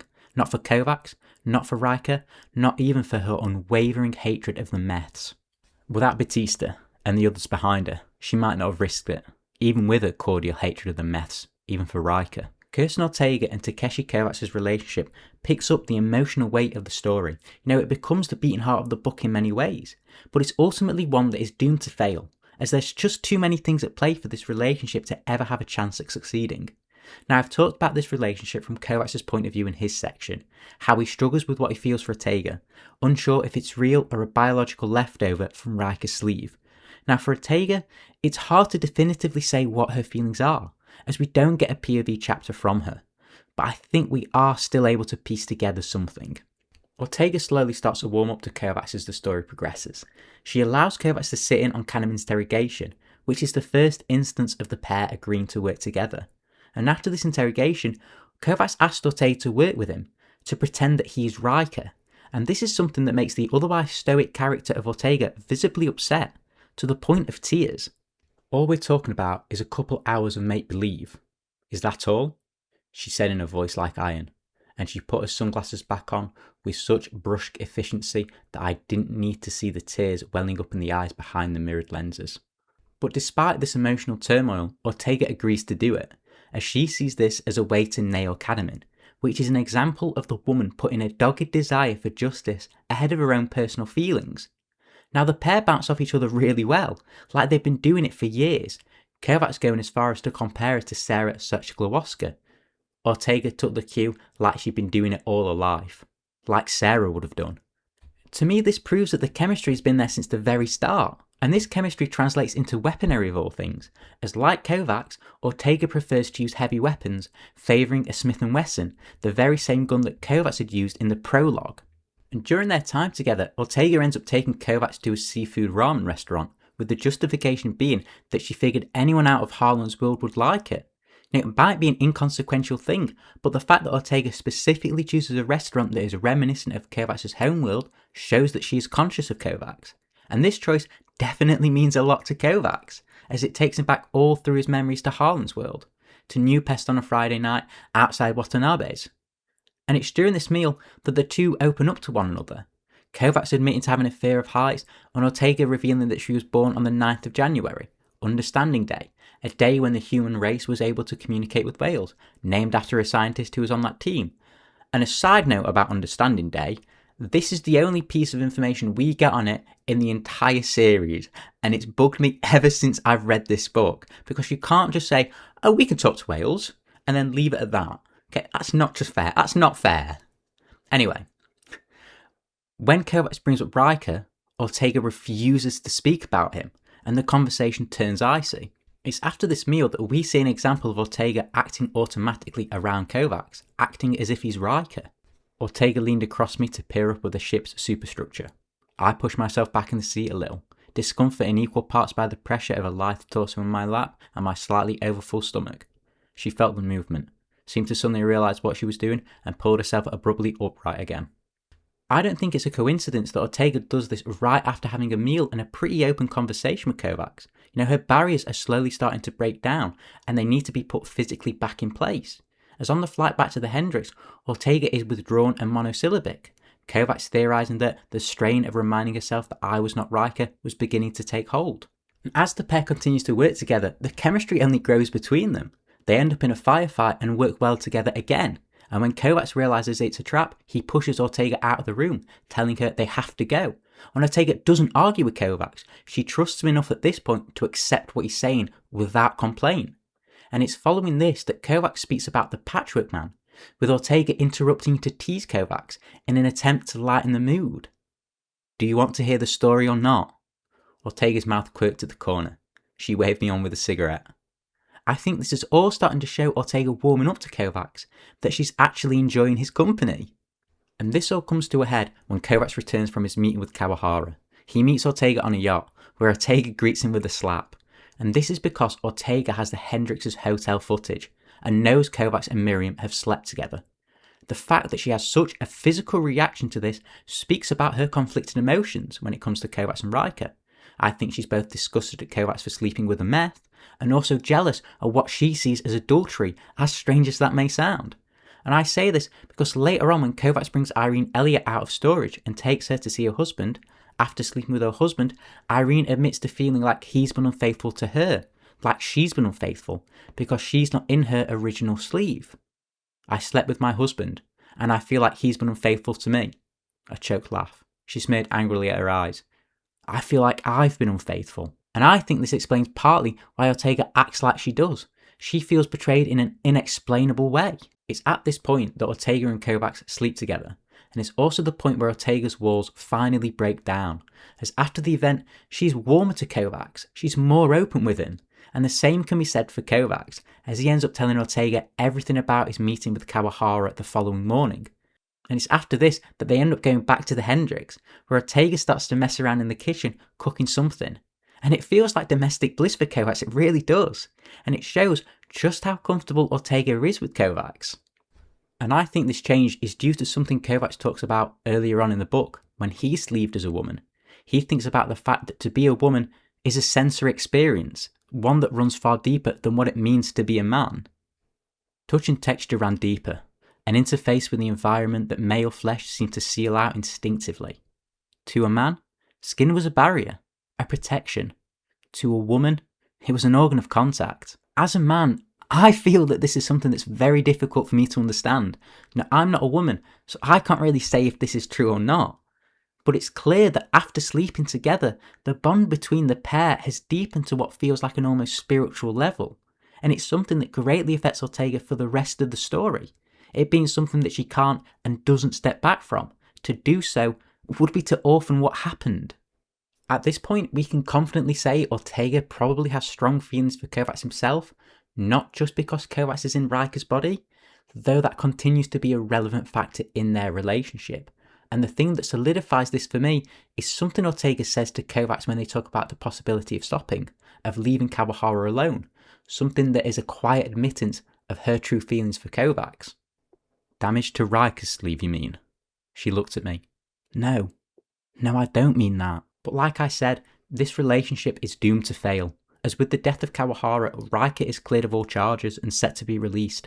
Kovacs, having burnt all of his bridges on Earth, decides to return home to Harlan's world.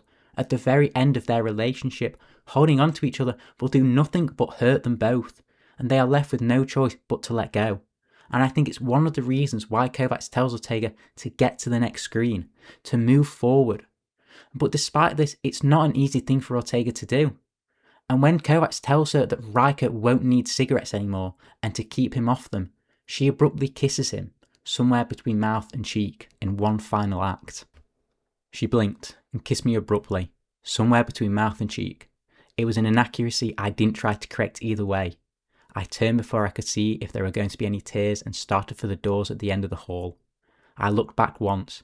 As I was mounting the steps, Ortega was still standing there, arms wrapped around herself, watching me leave. In the stormlight, it was too far away for me to see her face clearly.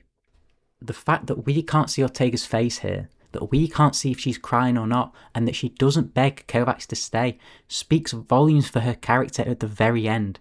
Despite probably being in love with Kovacs, it's not all she is. She is a fully realised character without him, and one of the best in the book. To fully understand the weight of what Ortega carries around within the book, we have to recognise something that is never directly addressed from Ortega's perspective. And that's the fact that Ortega seeing Kovacs sleeved in Riker's body is something that undoubtedly hits her like an emotional sledgehammer every time she sees him. And it's going to be something that we'll never truly understand no matter how much we talk about it. I mean, how could we? It's something that defies the imagination, to see a person that you love look at you through the eyes of a stranger and have no idea who you are. It sounds horrific, but we can try to understand. Imagine that you knew someone from long, long ago, and you share things, you drink deeply with one another, and then through no one's fault, you drift apart, but meet again years later in a different sleeve, and you go through that all over again. What's the attraction? Is that the same person you once knew? They have the same name, and more than likely, they look the same. But does that make them the same person? If not, Does that make the things that have changed unimportant or peripheral? Because people will inevitably change. Nothing will ever stay the same, especially not a personality. It will move and flow like a sand dune, form in response to stimulus, wind, gravity, upbringing, gene blueprinting, all subject to change and erosion. The only way to beat that was to go on stack forever. Change and flux are truly the only constancies that we will ever possess. To quote the British-American philosopher Alan Watts, change, and everything is change, nothing can be held onto.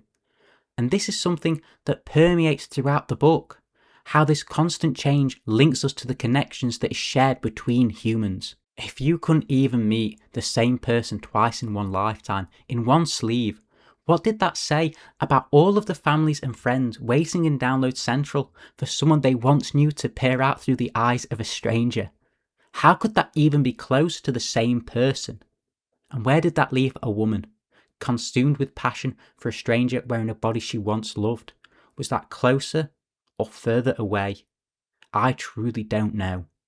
How do we measure the distance from spirit to spirit? And who do we find to blame? Miriam and Lawrence Bancroft are two characters that are bound to one another. To talk about one is to talk about the other. Their story is that intertwined, and they are to an extent tragic figures trapped within a prison of their own making. Lawrence Bancroft is a hypocrite. Wrapped up within his own twisted ego, his desires consume all that he is, and he's left unable to separate or control them. Instead, he attempts to justify them into something more profound, and yet contradicts this with his very actions. And Miriam? Well, Miriam is more nuanced than her husband. She's almost trapped by him, suffocated by him, but still she does abhorrent things of her own volition. She manipulates those around her, often with the allure of her sensuality, of her body.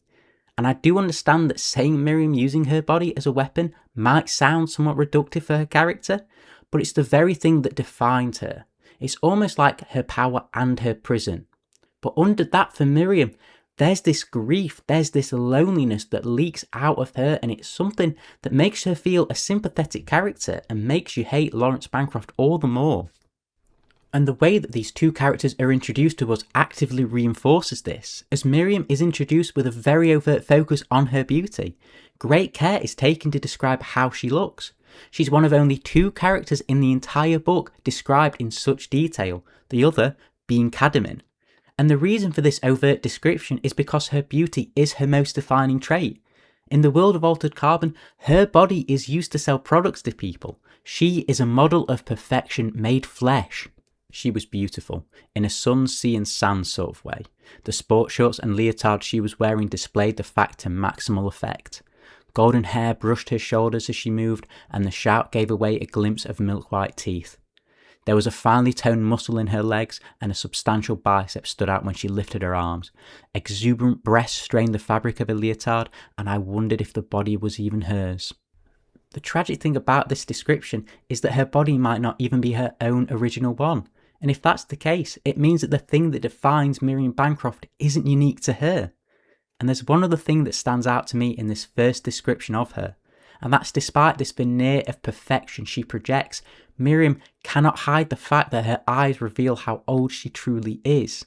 Her eyes widened a little, and I suddenly saw in them how old she really was. Lawrence Bancroft, on the other hand, is introduced entirely differently, with a focus taken to describe his actions, or rather his lack of reactions. Lawrence must have heard the police crews arrive, must have known what the arrival of Kovacs signified, yet he remained where he was, staring out to sea. His very first mention is of him acting aloof to the presence of the police and to Kovacs, and it sets the tone for him. And in this introduction, Lawrence is surrounded by books. They're used as a vessel to add to his character, to highlight the intellect of the man, in direct contrast to how his wife was described only through her physical appearance. Lawrence is propped up by other things, not by himself. Bancroft looked like a man who read. The book in his hands and the shelves around him were like an utterly natural extension of the powerhouse of a mind that looked out from those eyes. And again, the eyes are used here to highlight an aspect of both characters, almost like they break through the exterior facade. It's during this introduction that Lawrence shows a disconnect to his wife, as he doesn't want her to be present for the interview, casually pushing her away and telling her to leave.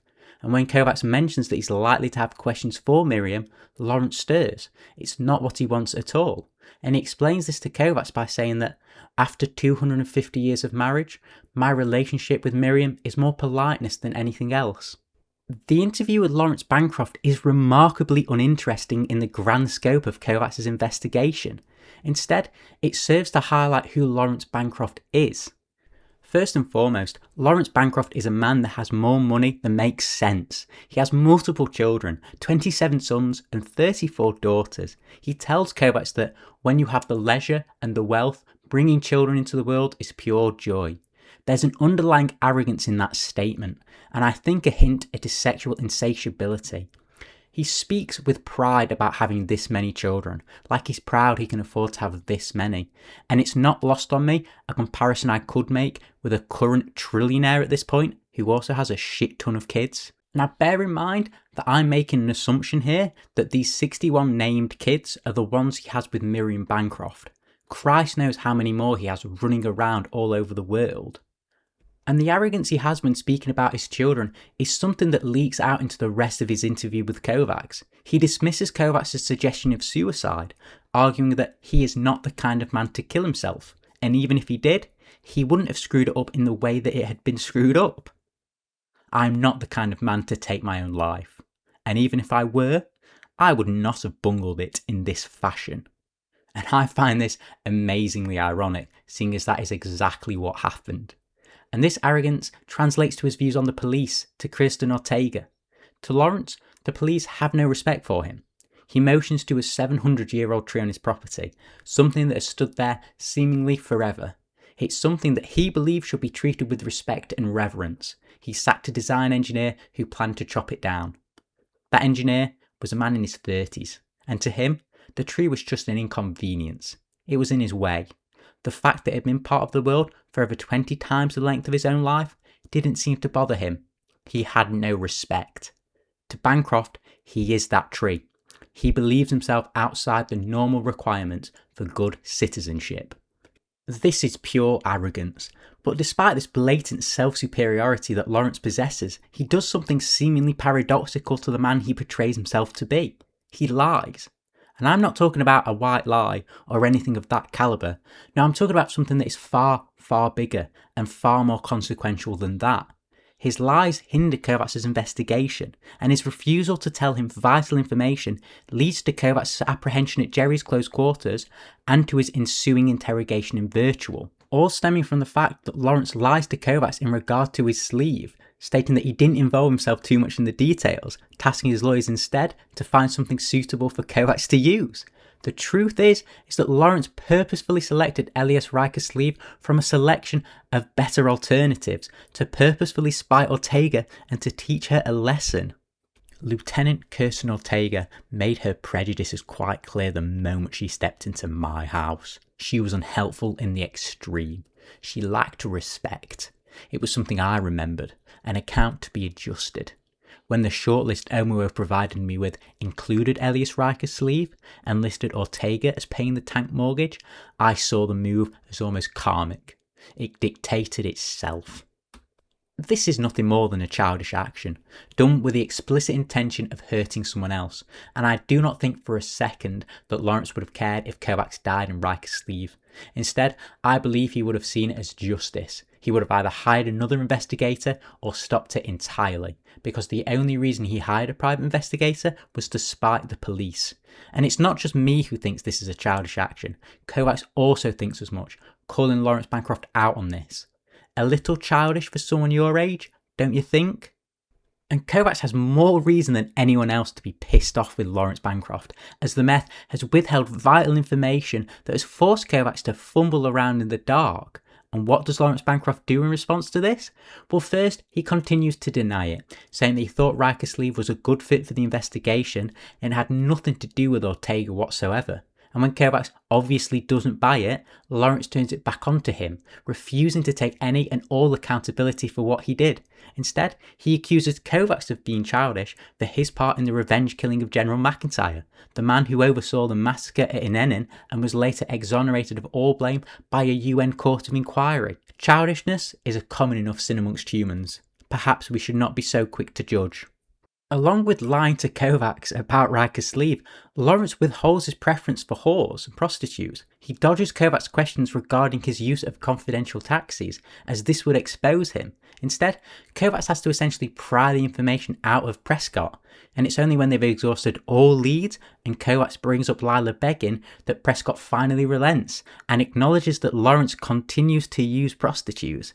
And it's from this that Kovacs picks up on the Elliots and how Elizabeth Elliot was used by Lawrence at Jerry's.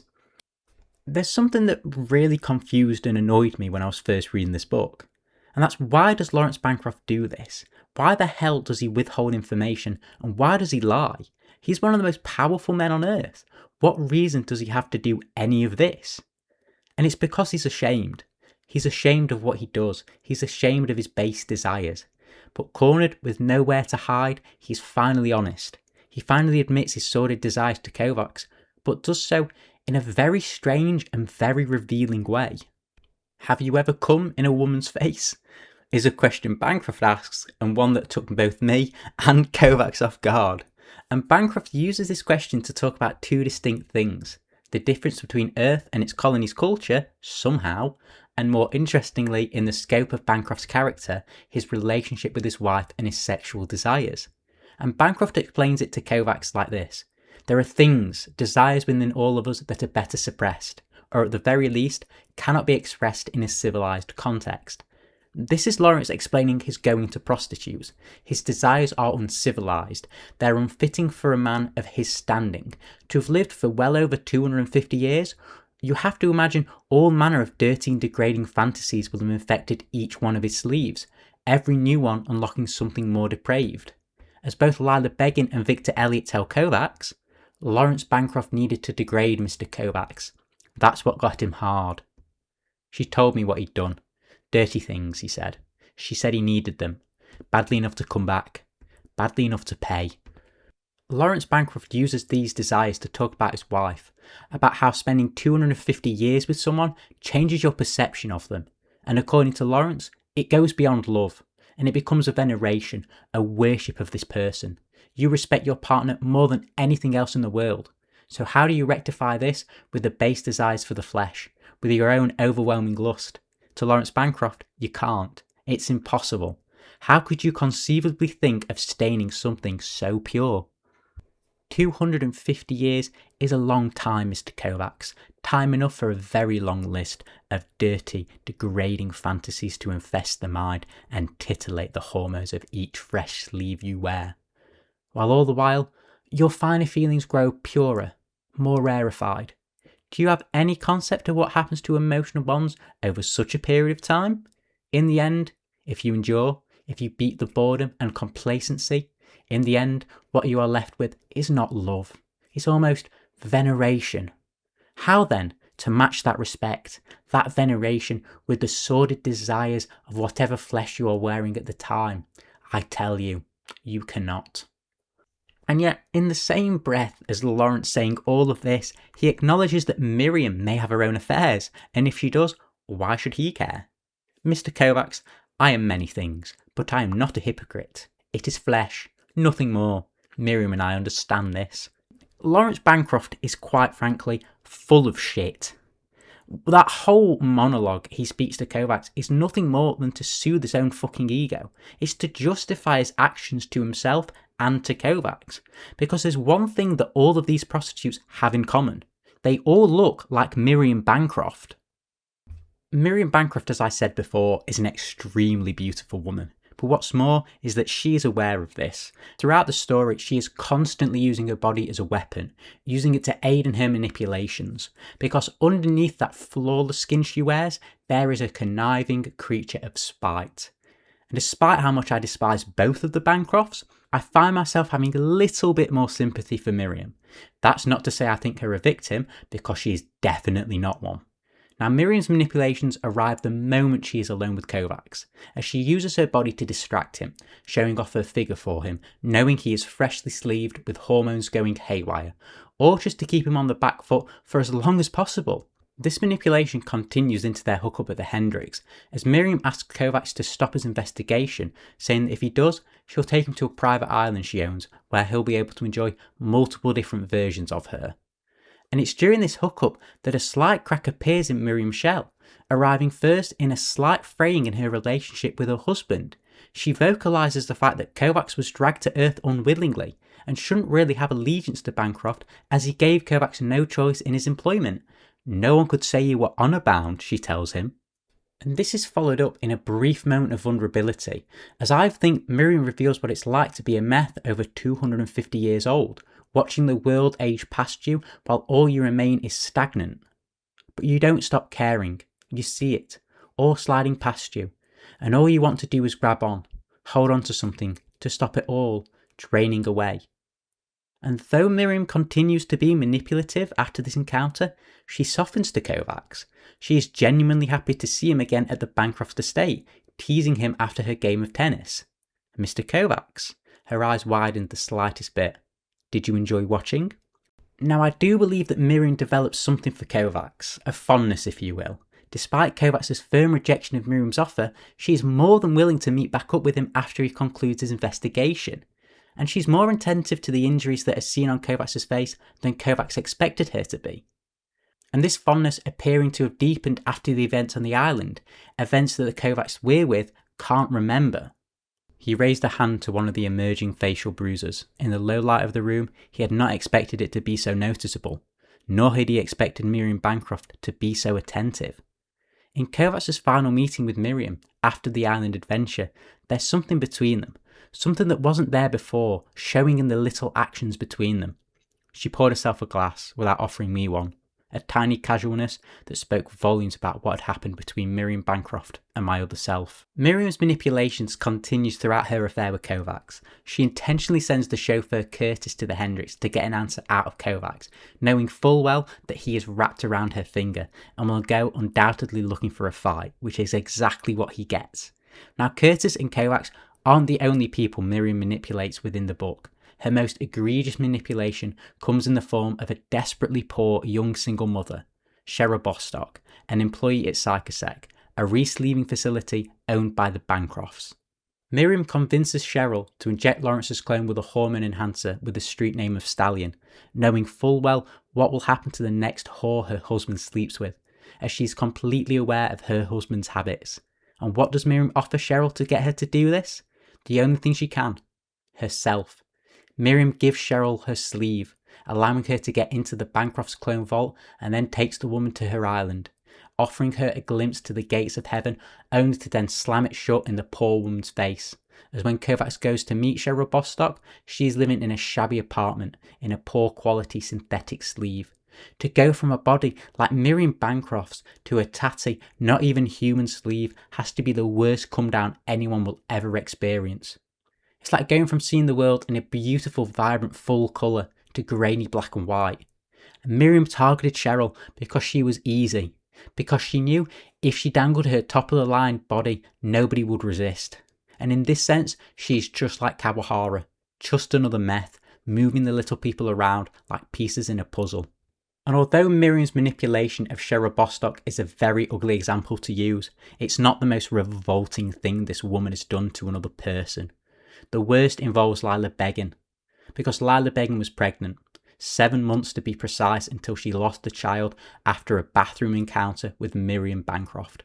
Miriam acted with intention. She knew exactly what she was doing, but nothing happened. Lila Beggin took a payout and Miriam walked away. And it goes without saying that Lila Beggin hates Miriam Bancroft. She calls her a psychopath. And maybe she is. Maybe Lila Beggin is right about that.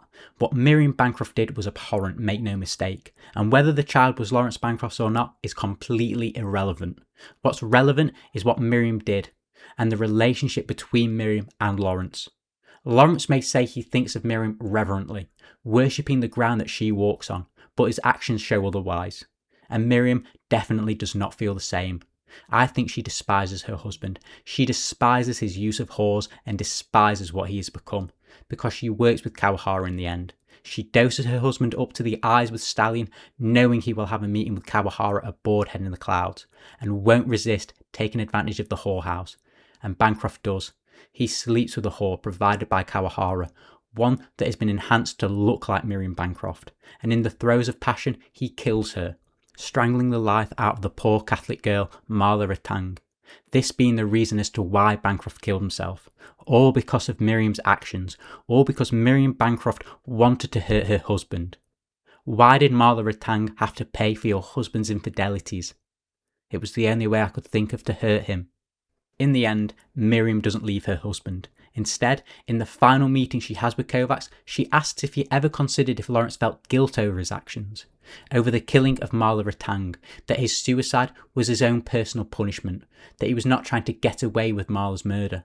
By purging the man who committed the crime, Lawrence Bancroft was born again, washed clean of his guilt. You forget. I was here that night, and I watched him from the stairs when he came in, and I saw his face. I saw the pain on his face. He paid for what he'd done. He judged and executed himself for it. He paid, destroyed the man who committed the crime, and a man who did not commit that crime is living with the guilt again. Are you satisfied, Mr. Kovacs? This rings nothing but hollow for me.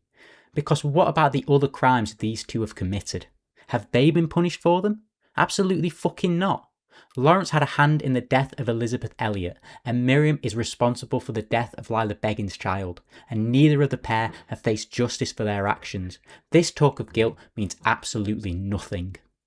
Miriam and Lawrence Bancroft deserve one another. They are despicable human beings who have lived for far too long and are now separate to the rest of society. Lawrence Bancroft is a man who hides behind romantic ideals, using them to justify his own actions, when in reality he is a man who only cares about his own pleasures. And for all his posturing about not feeling jealous about his wife's actions, the knowledge that Kovacs has slept with Miriam is something that burns him up inside. Despite his urbane meth bullshit, the old bastard was stabbed through with jealousy.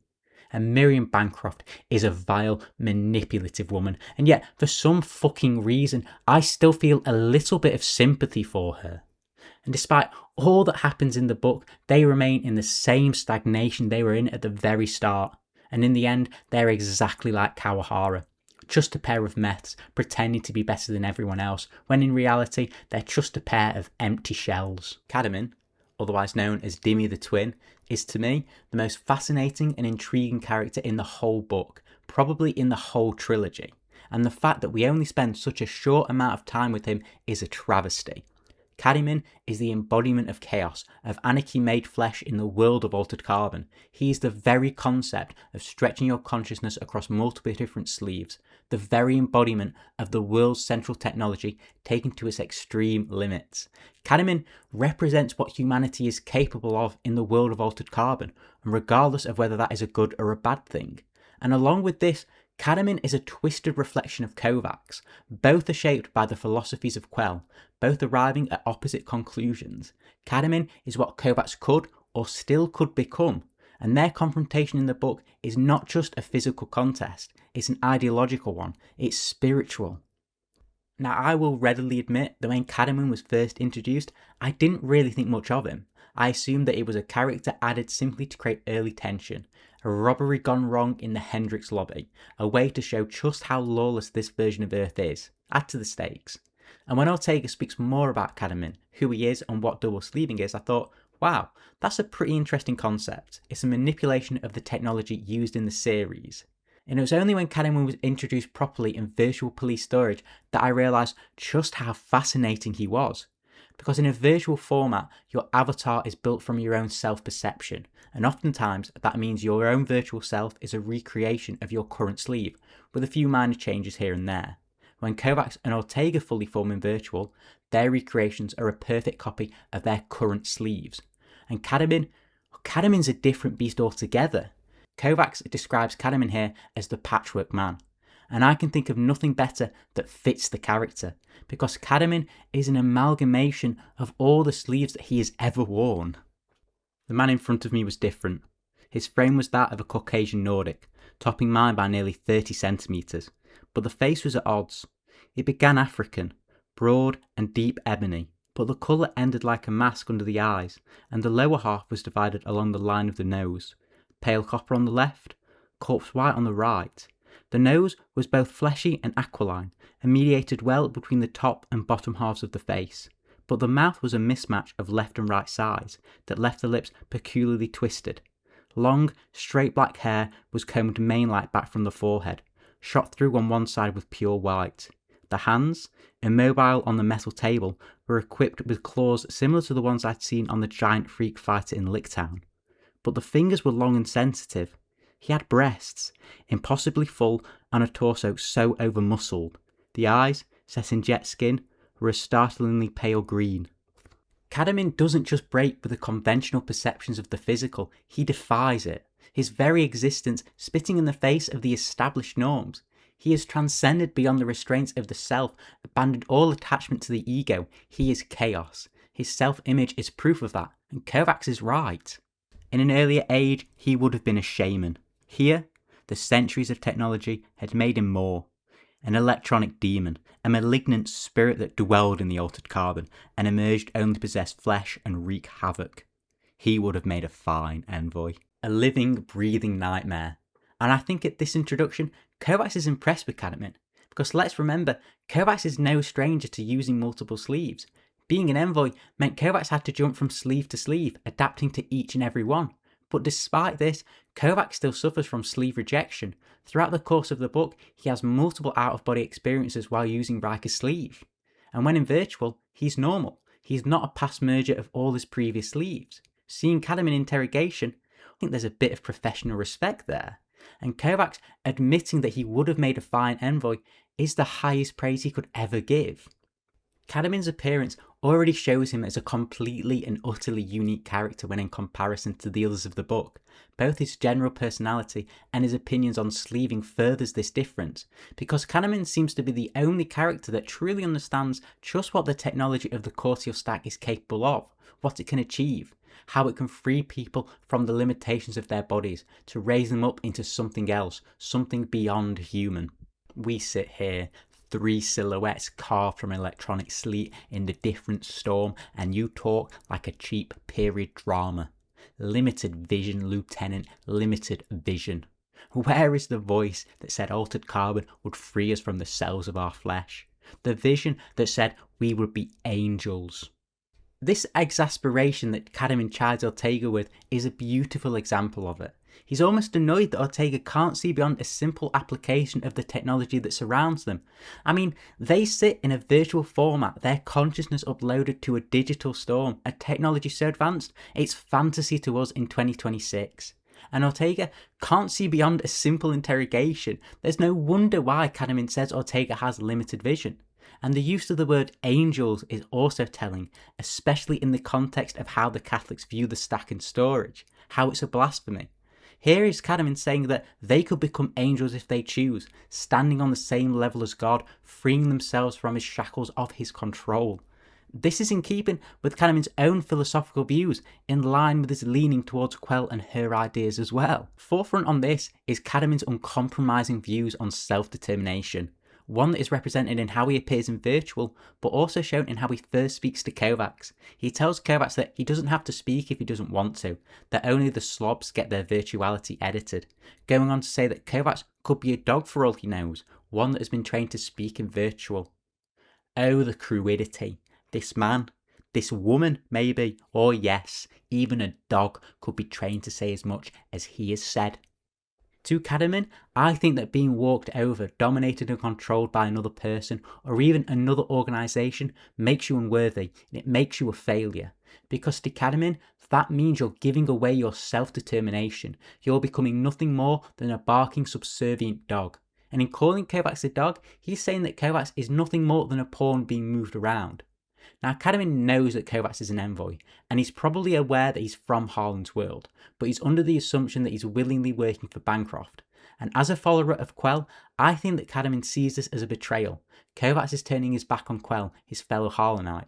As this belief in self-determination is fueled by Kadamin's readings of Quell, he takes this betrayal personally. As when Kovacs speaks again, Kadamin exclaims that the dog speaks, going on to recite a poem by the Harlanite revolutionary. Is it a wolf I hear, howling his lonely communion with the unpiloted stars, or merely the self-importance and servitude in the bark of a dog? How many millennia did it take, twisting and torturing the pride from the one to make a tool of the other? To me, this poem represents how some people still delude themselves into believing that they are solitary and freely independent, when in reality they are nothing more than a slave, bound by external factors, their pride stripped away, reduced to nothing but a tool. And I think that Kadamin is aiming this directly at Kovacs, and it signals the beginning of Kadamin and Kovacs' ideological duel in regard to Quell's work, because Kovacs finishes off the poem for Kadamin. How do we measure the distance from spirit to spirit? And who do we find to blame? And this sets the playing field for these two. Kovacs is acknowledging Kadamin, and again, Kovacs is impressed that Kadamin, someone not from Harlan's world, is able to quote from such an obscure volume of Quell's poems. And rising up to meet him at that level, Kadamin is forced to accept that Kovacs is probably a Quellist to some degree. And following this, Kovacs is then the one to quote Quell, specifically in regard to lackeys, a direct response to what Kadamin has just been saying. Remember what Quell said about lackeys: kill them along the way, but count your bullets, for there are far more worthy targets. Kovacs is both calling Kadamin a hypocrite here and insulting him. He's saying that if I'm a tool, then what the fuck are you? You're just the same as me, and as such, you're not even worthy of my time. Which is absolutely true. Kadamin is working for Kawahara to retrieve the ex-envoy, and Kovacs makes sure that he's not understood, and he tells it plainly. Someone's pulling your strings, that's who I'm going to wipe. You're nothing. You? I wouldn't even waste spit on. And it's from this moment that Kadamin decides he's going to try and kill Kovacs. For Kovacs, a denizen of Harlan's world, to use Quell against him, it's nothing short of a personal slight for the man. And like Kovacs does in the book, Kadamin takes something personally. When he looked me down again, it was with a curious light in his eyes. I was asked not to kill you, he said tonelessly, unless your abduction proved otherwise. But now I will. And true to his word, when Kadamin is broken out of police storage, he attempts to take Kovacs out using a bomb implanted in a synth's body. I don't necessarily believe that this attempt by Kadamin was all that it could have been. It could have definitely been done better. But I think that's the point. It's done poorly because Kadamin wants Kovacs to know he's out, that he's free. He wants their final confrontation to be far more personal than just a simple bombing. This is a warning. And the reason I think this is because the people Kadamin hires aren't the best quality he could have possibly got. Instead, he gets the cheapest he could find. And the other reason is that the synth, i.e. Kadamin, speaks to Kovacs, calling him by name, speaking the final words of Ifidemi, the Quellist gorilla. That's fucking enough, it coughed and laughed again. Eh, Kovacs? That's fucking enough. More telling though is the fact that Kadamin doesn't attempt this hit double-sleeved, which is his trademark way of operating. He absolutely could have done so because Kadamin was freed by Kawahara to the Panama Rose, the fighting arena where there are multiple sleeves waiting to be decanted. I'll hold my hands up and admit that it is somewhat hypocritical for Kadamin, a man who professes to be a follower of someone who is so violently left-wing like Quell, to be working directly for the kind of person Quell fought against. And I do think Kadamin is aware of this, which is why Kovacs' comment I mentioned previously affects him the way it does. Kadamin does in my mind redeem himself from this criticism. As though he is freed by Kawahara, he goes AWOL. He ceases all contact with her, much to the meth's annoyance, which is very fitting for the character of Kadamin. His personal grievance has overruled all else. Kadamin seeks shelter in the Panama Rose, a Fight Club-esque arena that caters to the masses' desire for blood sport. The Panama Rose and its flamboyant announcer, MC Carnage, are two entities that don't really feature that heavily in the book.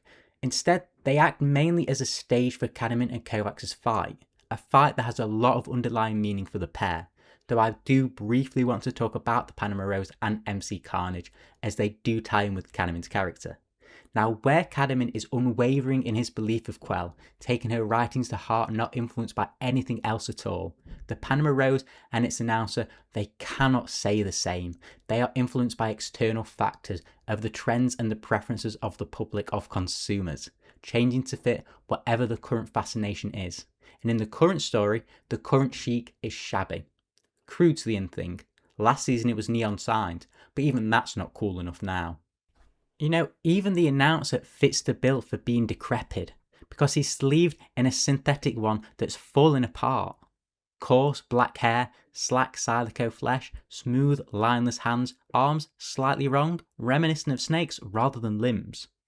Now, as a fighting arena, they of course profess to have a code of some kind. Creed that's there specifically to make sure the purity of the event remains intact, something that Ortega is absolutely disgusted by.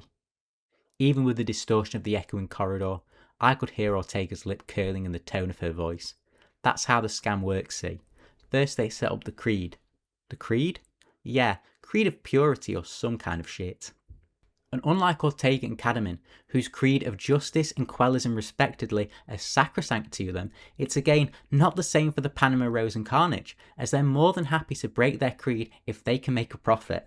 By arranging a fight between Kadamin and Kovacs, advertising it as the humiliation bout of Elias Riker, something that Carnage told Kovacs he considered but found it ill-fitting for the creed of the organisation. And I find it funny that Kadamin and Carnage are willing to work with one another despite being polar opposites in practically every way. Even Kadamin, this bogeyman haunting Kovacs, has a code of honour that he abides by. As I've previously said, he purposefully bungles his attempts on Kovacs, making Kovacs aware of his escape from police custody. But more telling is the fact that to get Kovacs to face him, he abducts Ortega, offering an exchange, Kovacs for Ortega. Now, Kadamin is calculating enough to sense the weakness in Kovacs. He knows Kovacs won't abandon Ortega, which is exactly what Kovacs does. He makes the exchange on the one condition that Ortega isn't harmed any further. And when they roll past Ortega's prone body, one of the heavies with Kadamin asks if he should kill her. And Kadamin keeps his side of the deal. No, I gave Mr. Kovacs my word. And it's with this backdrop that we reach Kadamin and Kovacs' fight, with Kovacs willingly giving himself up to face the Patchwork Man. And this contest between Kadamin and Kovacs is more than just a simple fight. It's a confrontation of ideas, beliefs and the past, all wrapped up into one physical contest. For Kovacs, Kadamin in this fight represents both his father in the Patchwork Man stories he used to tell, and also himself. Kadamin is the mirror of Kovacs, a representation of who he was and who he could have become. You know, before the story, Kovacs was the same as Kadamin, a petty criminal doing jobs for bigger players. And in being forced to work for Bancroft, Kovacs has to have built up a series of relationships that have affected how he sees and interacts with the world. Kadamin is the past, and in a sense the future for Kovacs. To fight and beat him, Kovacs is burying who he was to clear the path for who he is becoming. And for Kadamin, well, there's nothing as deep as that. This is a fight that he is relishing, to test himself, not just against a Harlanite, someone who is from Quell's homeworld, but an envoy, a member of the most infamous organisation in the universe. I think in fighting and beating Kovacs, Kadamin is proving to himself that he is the better Quellist, that only he truly represents her ideology. And this is exactly how the fight starts, with Kadamin approaching Kovacs, quoting a poem by Quell in full. How shall I explain the damage that was done? Shall I say that each one did the math and wrote the value of his days against the bloody margin in an understated hand? They will want to know, how was the audit done? And I shall say it was done, for once, by those who knew the worth of what was spent that day. This poem that Kadamin is quoting is about a battle. It's about the cost of war and the unsettlement period on Harlan's world. But he bends it to reflect how he views the fight with Kovacs, that only they know the true worth of this fight. And in using this poem in this specific way, well, I think it shows that Kadamin doesn't truly understand Quell as a person. He only understands her writings, not who she is. And I am aware I haven't really spoken about who she is, and that's for a very good reason. It's because we don't know her personally in this book. We only ever know her writings.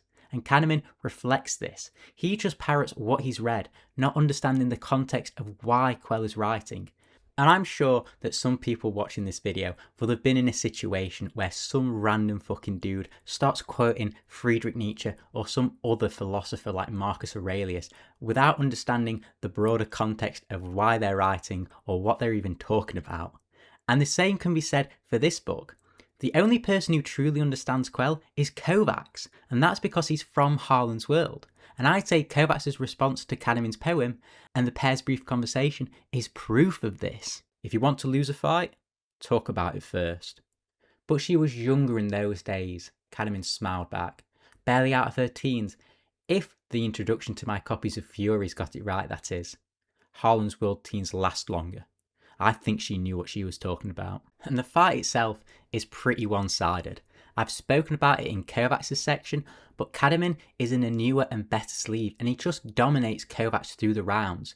Now Kovacs still keeps getting up and moving forwards into the fight, even managing to break Kadamin's nose, but he's ultimately going to lose. And there's something ironically poetic in the fact that Kadamin, for all his love of Quell, is essentially the oppressor in this fight, mockingly beckoning Kovacs forward.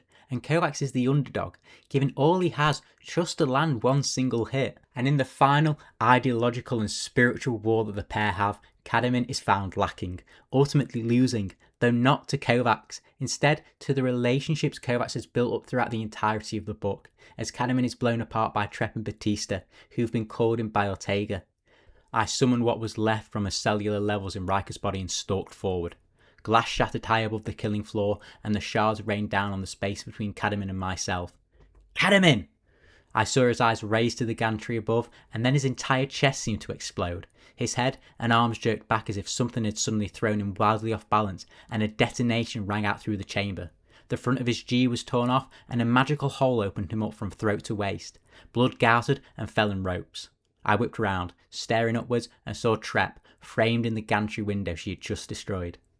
Kadamin is yet another character that haunts Kovacs and the book for a while, but unlike the rest, it represents an internal struggle that Kovacs has, one that Kovacs never directly acknowledges or truly realises. In defeating Kadamin, Kovacs is able to move forward, he's able to get to the next screen, and without Kadamin, Kovacs doesn't end the book as the man he has become.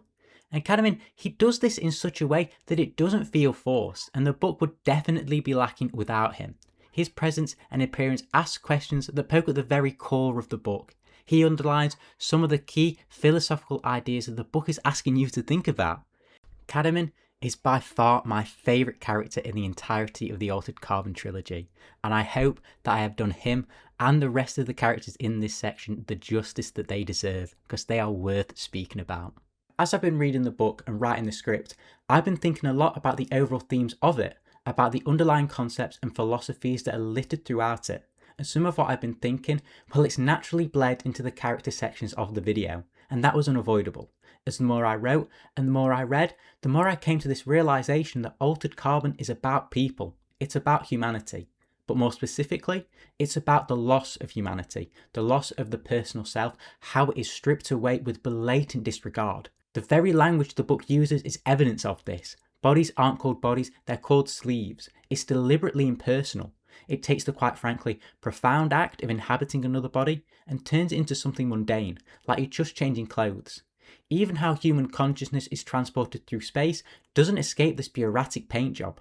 DHF, digital human freight. People are decanted like glasses of wine, made into a product to be consumed. The terminology is designed to manage, categorise and devalue the humanity. The process of being re-sleeved to be born again likewise has its profoundness ripped away from it. Kovacs is violently birthed back into existence in an unpainted cold room with only an uncaring attendant present. Even the doctor that Kovacs meets has this harried and superficial manner when discharging him. The process has dissolved into this routine occurrence. There's no magic in it anymore. What's striking to me is how the Bay City storage facility Kovacs wakes in is in contrast to the other two re-sleeving facilities that we see. Where the Bay City storage facility has an impression of being underfunded and practical, designed to get people in and out as quickly as possible, the Bancroft family vault and the Panama Rose decanting arena are depicted in completely different tones, almost verging on places of worship. Where Bancroft's low-lit womb mausoleum at the Psychosec had spoken in soft cultural tones of the trappings of wealth, where the re-sleeving room at the Bay City storage facility had groaned at minimal funding for minimal deservers, the Panama Rose body bank was a brutal growl of power. The storage tubes were racked on heavy chains like torpedoes on either side, jacked into a central monitoring system via thick black cables that twisted across the floor like pythons. The monitor unit itself squatted heavily like an altar to some unpleasant spider god. If you can afford it, you can put the humanity back into the process. And this lack of humanity is something that has been acknowledged and understood in the world. It's not brushed away to the side. Instead, it's been commodified to make a profit. Synthetic sleeves exist as a viable alternative to a real sleeve. The lack of humanity is sold back to the masses. And it goes even deeper than an artificial human body. As if you're found guilty of a crime, you're dumped into storage and your body is stripped from you. The physical representation of you is gone, sometimes for good. As if you or the people waiting for you on the outside can't afford to keep your sleeve on ice, it's auctioned off, bought by someone to wear or broken down for parts. I don't think there could be anything more impersonal or horrifying than having to watch somebody walk around in your skin whilst you wear something completely foreign. It's an incomprehensible feeling, but it's one we get to see a character go through within the book, as Irene Elliott has her body stolen from her, bought out while she's stuck in storage by a corporate executive, who now wears Irene's body on alternate months. And though we never get a true perspective from Irene, we get an insight into what she must be feeling from Kovacs. The shock of waking up inside someone else's body for the first time is nothing compared to the sense of rage and betrayal you feel knowing that someone, somewhere, is walking around inside of you. It's like the discovery of infidelity, but at the intimacy range of rape. And like both of those violations, there is nothing you can do about it. You just get used to it. But that's a massive ask. How could you get used to the fact that a part of you has been wrenched away without your consent? And by the same coin, how could you ever get comfortable in a skin that's not your own, with the knowledge that it isn't you whispering and lingering at the edges of your mind? You'd go insane. Now there's a reason that's far more intrusive than the economics of sleeving as to why, despite being effectively immortal, most people only ever get re-sleeved once in their lifetime. It took a certain kind of person to keep going, to want to keep going, life after life, sleeve after sleeve. You had to start out different, never mind what you might become as the centuries piled up. Even Kovacs, the vaunted envoy, the man whose profession was to literally hop between bodies, is not immune to this. Because there's a moment where Kovacs stares at a sleeve in storage and feels himself exiled to his current flesh, chasing down a memory that leads all the way back to Harlan's world. It was like looking at myself under glass, the self I'd built somewhere in the coils of memory that trailed all the way back to childhood. And suddenly I stood, exiled into Caucasian flesh, on the wrong side of a mirror. If a man like Kovacs experiences a dissociation like this, then what hope does a normal person have in withstanding the stare of a stranger in the mirror? What hope does their family have?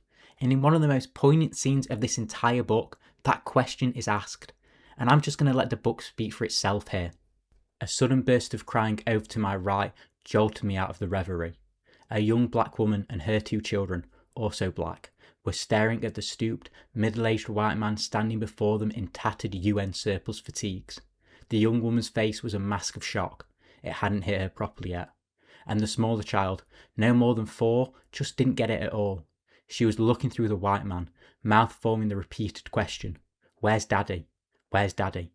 The man's features were glistening in the rainy light from the roof. He looked like he'd been crying since they dragged him out of the tank. The lack of respect for human dignity, for humanity itself that is found throughout the book, is often perpetrated by other people, more often than not by people in positions of power. People like Lawrence Bancroft and Raylene Kawahara, who eagerly take advantage of this lacking respect for their own pleasure and gain, not caring in the slightest about the little people below them. Lawrence Bancroft uses women like meat, then discards them, and Raylene Kawahara specifically targets Catholics because they're easy prey. And beyond them, you have General McIntyre, a man who ordered and excused the brutal massacre of his own troops just to secure a beachhead. Then you have Jerry at Jerry's close quarters, someone who pimps out the desperate for men like Bancroft and then kills and sells them off for scraps when they start acting out of line. The lack of respect that Louise's corpse is shown by Jerry has stuck with me throughout this entire writing. And the reason I bring up Jerry is to show that it's not just the meths, the super rich who are capable of such horrific things, but everyday people as well. People who aren't in positions of power. The loss of humanity has trickled down, infecting all aspects of culture within the book. Bancroft hits the nail on the head when he tells Kovacs that culture is like smog. To live within it, you must breathe some of it in and inevitably be contaminated. You can't escape this, no matter what you do. Richard Morgan published Altered Carbon in early 2002, 24 years ago as of recording, and yet I can't help but contrast his writing with the current state of the world. Just a casual glance at the news or social media is enough to see that more and more every day it feels like the humanity is being sucked out of us, replaced with apathy and indifference. Corruption has a stranglehold and it feels like there's nothing we can do. Because it's been like this for hundreds of years, no matter who's in power. It's always the little people that suffer, and it always will be. And in this book, Kovacs is a little person. He's not in a position of power. He spends most of the book working for those that are. And when this cruel lack of humanity is visited upon him, he changes. He does the only thing he could possibly do, the only thing he knows how to do. He takes it personally. The personal, as everyone is so fucking fond of saying, is political. So if some idiot politician, some power player tries to execute policies that harm you or those that you care about, take it personally. Get angry. Because the machinery of justice will not serve you here. It is slow and cold, and it is theirs, hardware and soft. Only the little people suffer at the hands of justice. The creatures of power slide out from under with a wink and a grin. And if you want justice, you will have to claw it from them. Make it personal to do as much damage as you can to get your message across. Because that way, you stand a far better chance of being taken seriously next time, of being considered dangerous. And make no mistake about this, being taken seriously, being considered dangerous marks the difference, the only difference in their eyes between players and little people. Players, they make deals with. Little people, they liquidate, and time again, they will cream your liquidation, your displacement, your torture, and brutal execution with the ultimate insult that it's just business. It's politics, and it's the way of the world, and it's a tough life, and it's nothing personal. Well, fuck them. Make it personal. Quellcrist Falconer. Things I should have learnt by now. Like many things in this book, Quell has her humanity stripped away. She's nothing more than a series of quotes and poems to be thrown around when needed, and this is exactly what I've done with her. But still, the spirit of her remains, manifested truly in Kovacs, at least for this book. And I started this video with a haiku, and other than the terrible Netflix adaptation, which although I'm not a fan of, I do think that the casting of Joel Kinnaman as Elias Riker is perfect. The haiku is the other most known thing about this book. The one that is carved elegantly into a bench in the Bay City storage facility, a pool of calmness in an otherwise chaotic environment. And it's how I'm going to end this video, with the hope that its meaning is at least slightly better understood. Pull on the new flesh, like borrowed gloves, and burn your fingers once again. Get to the next screen. Thank you for watching.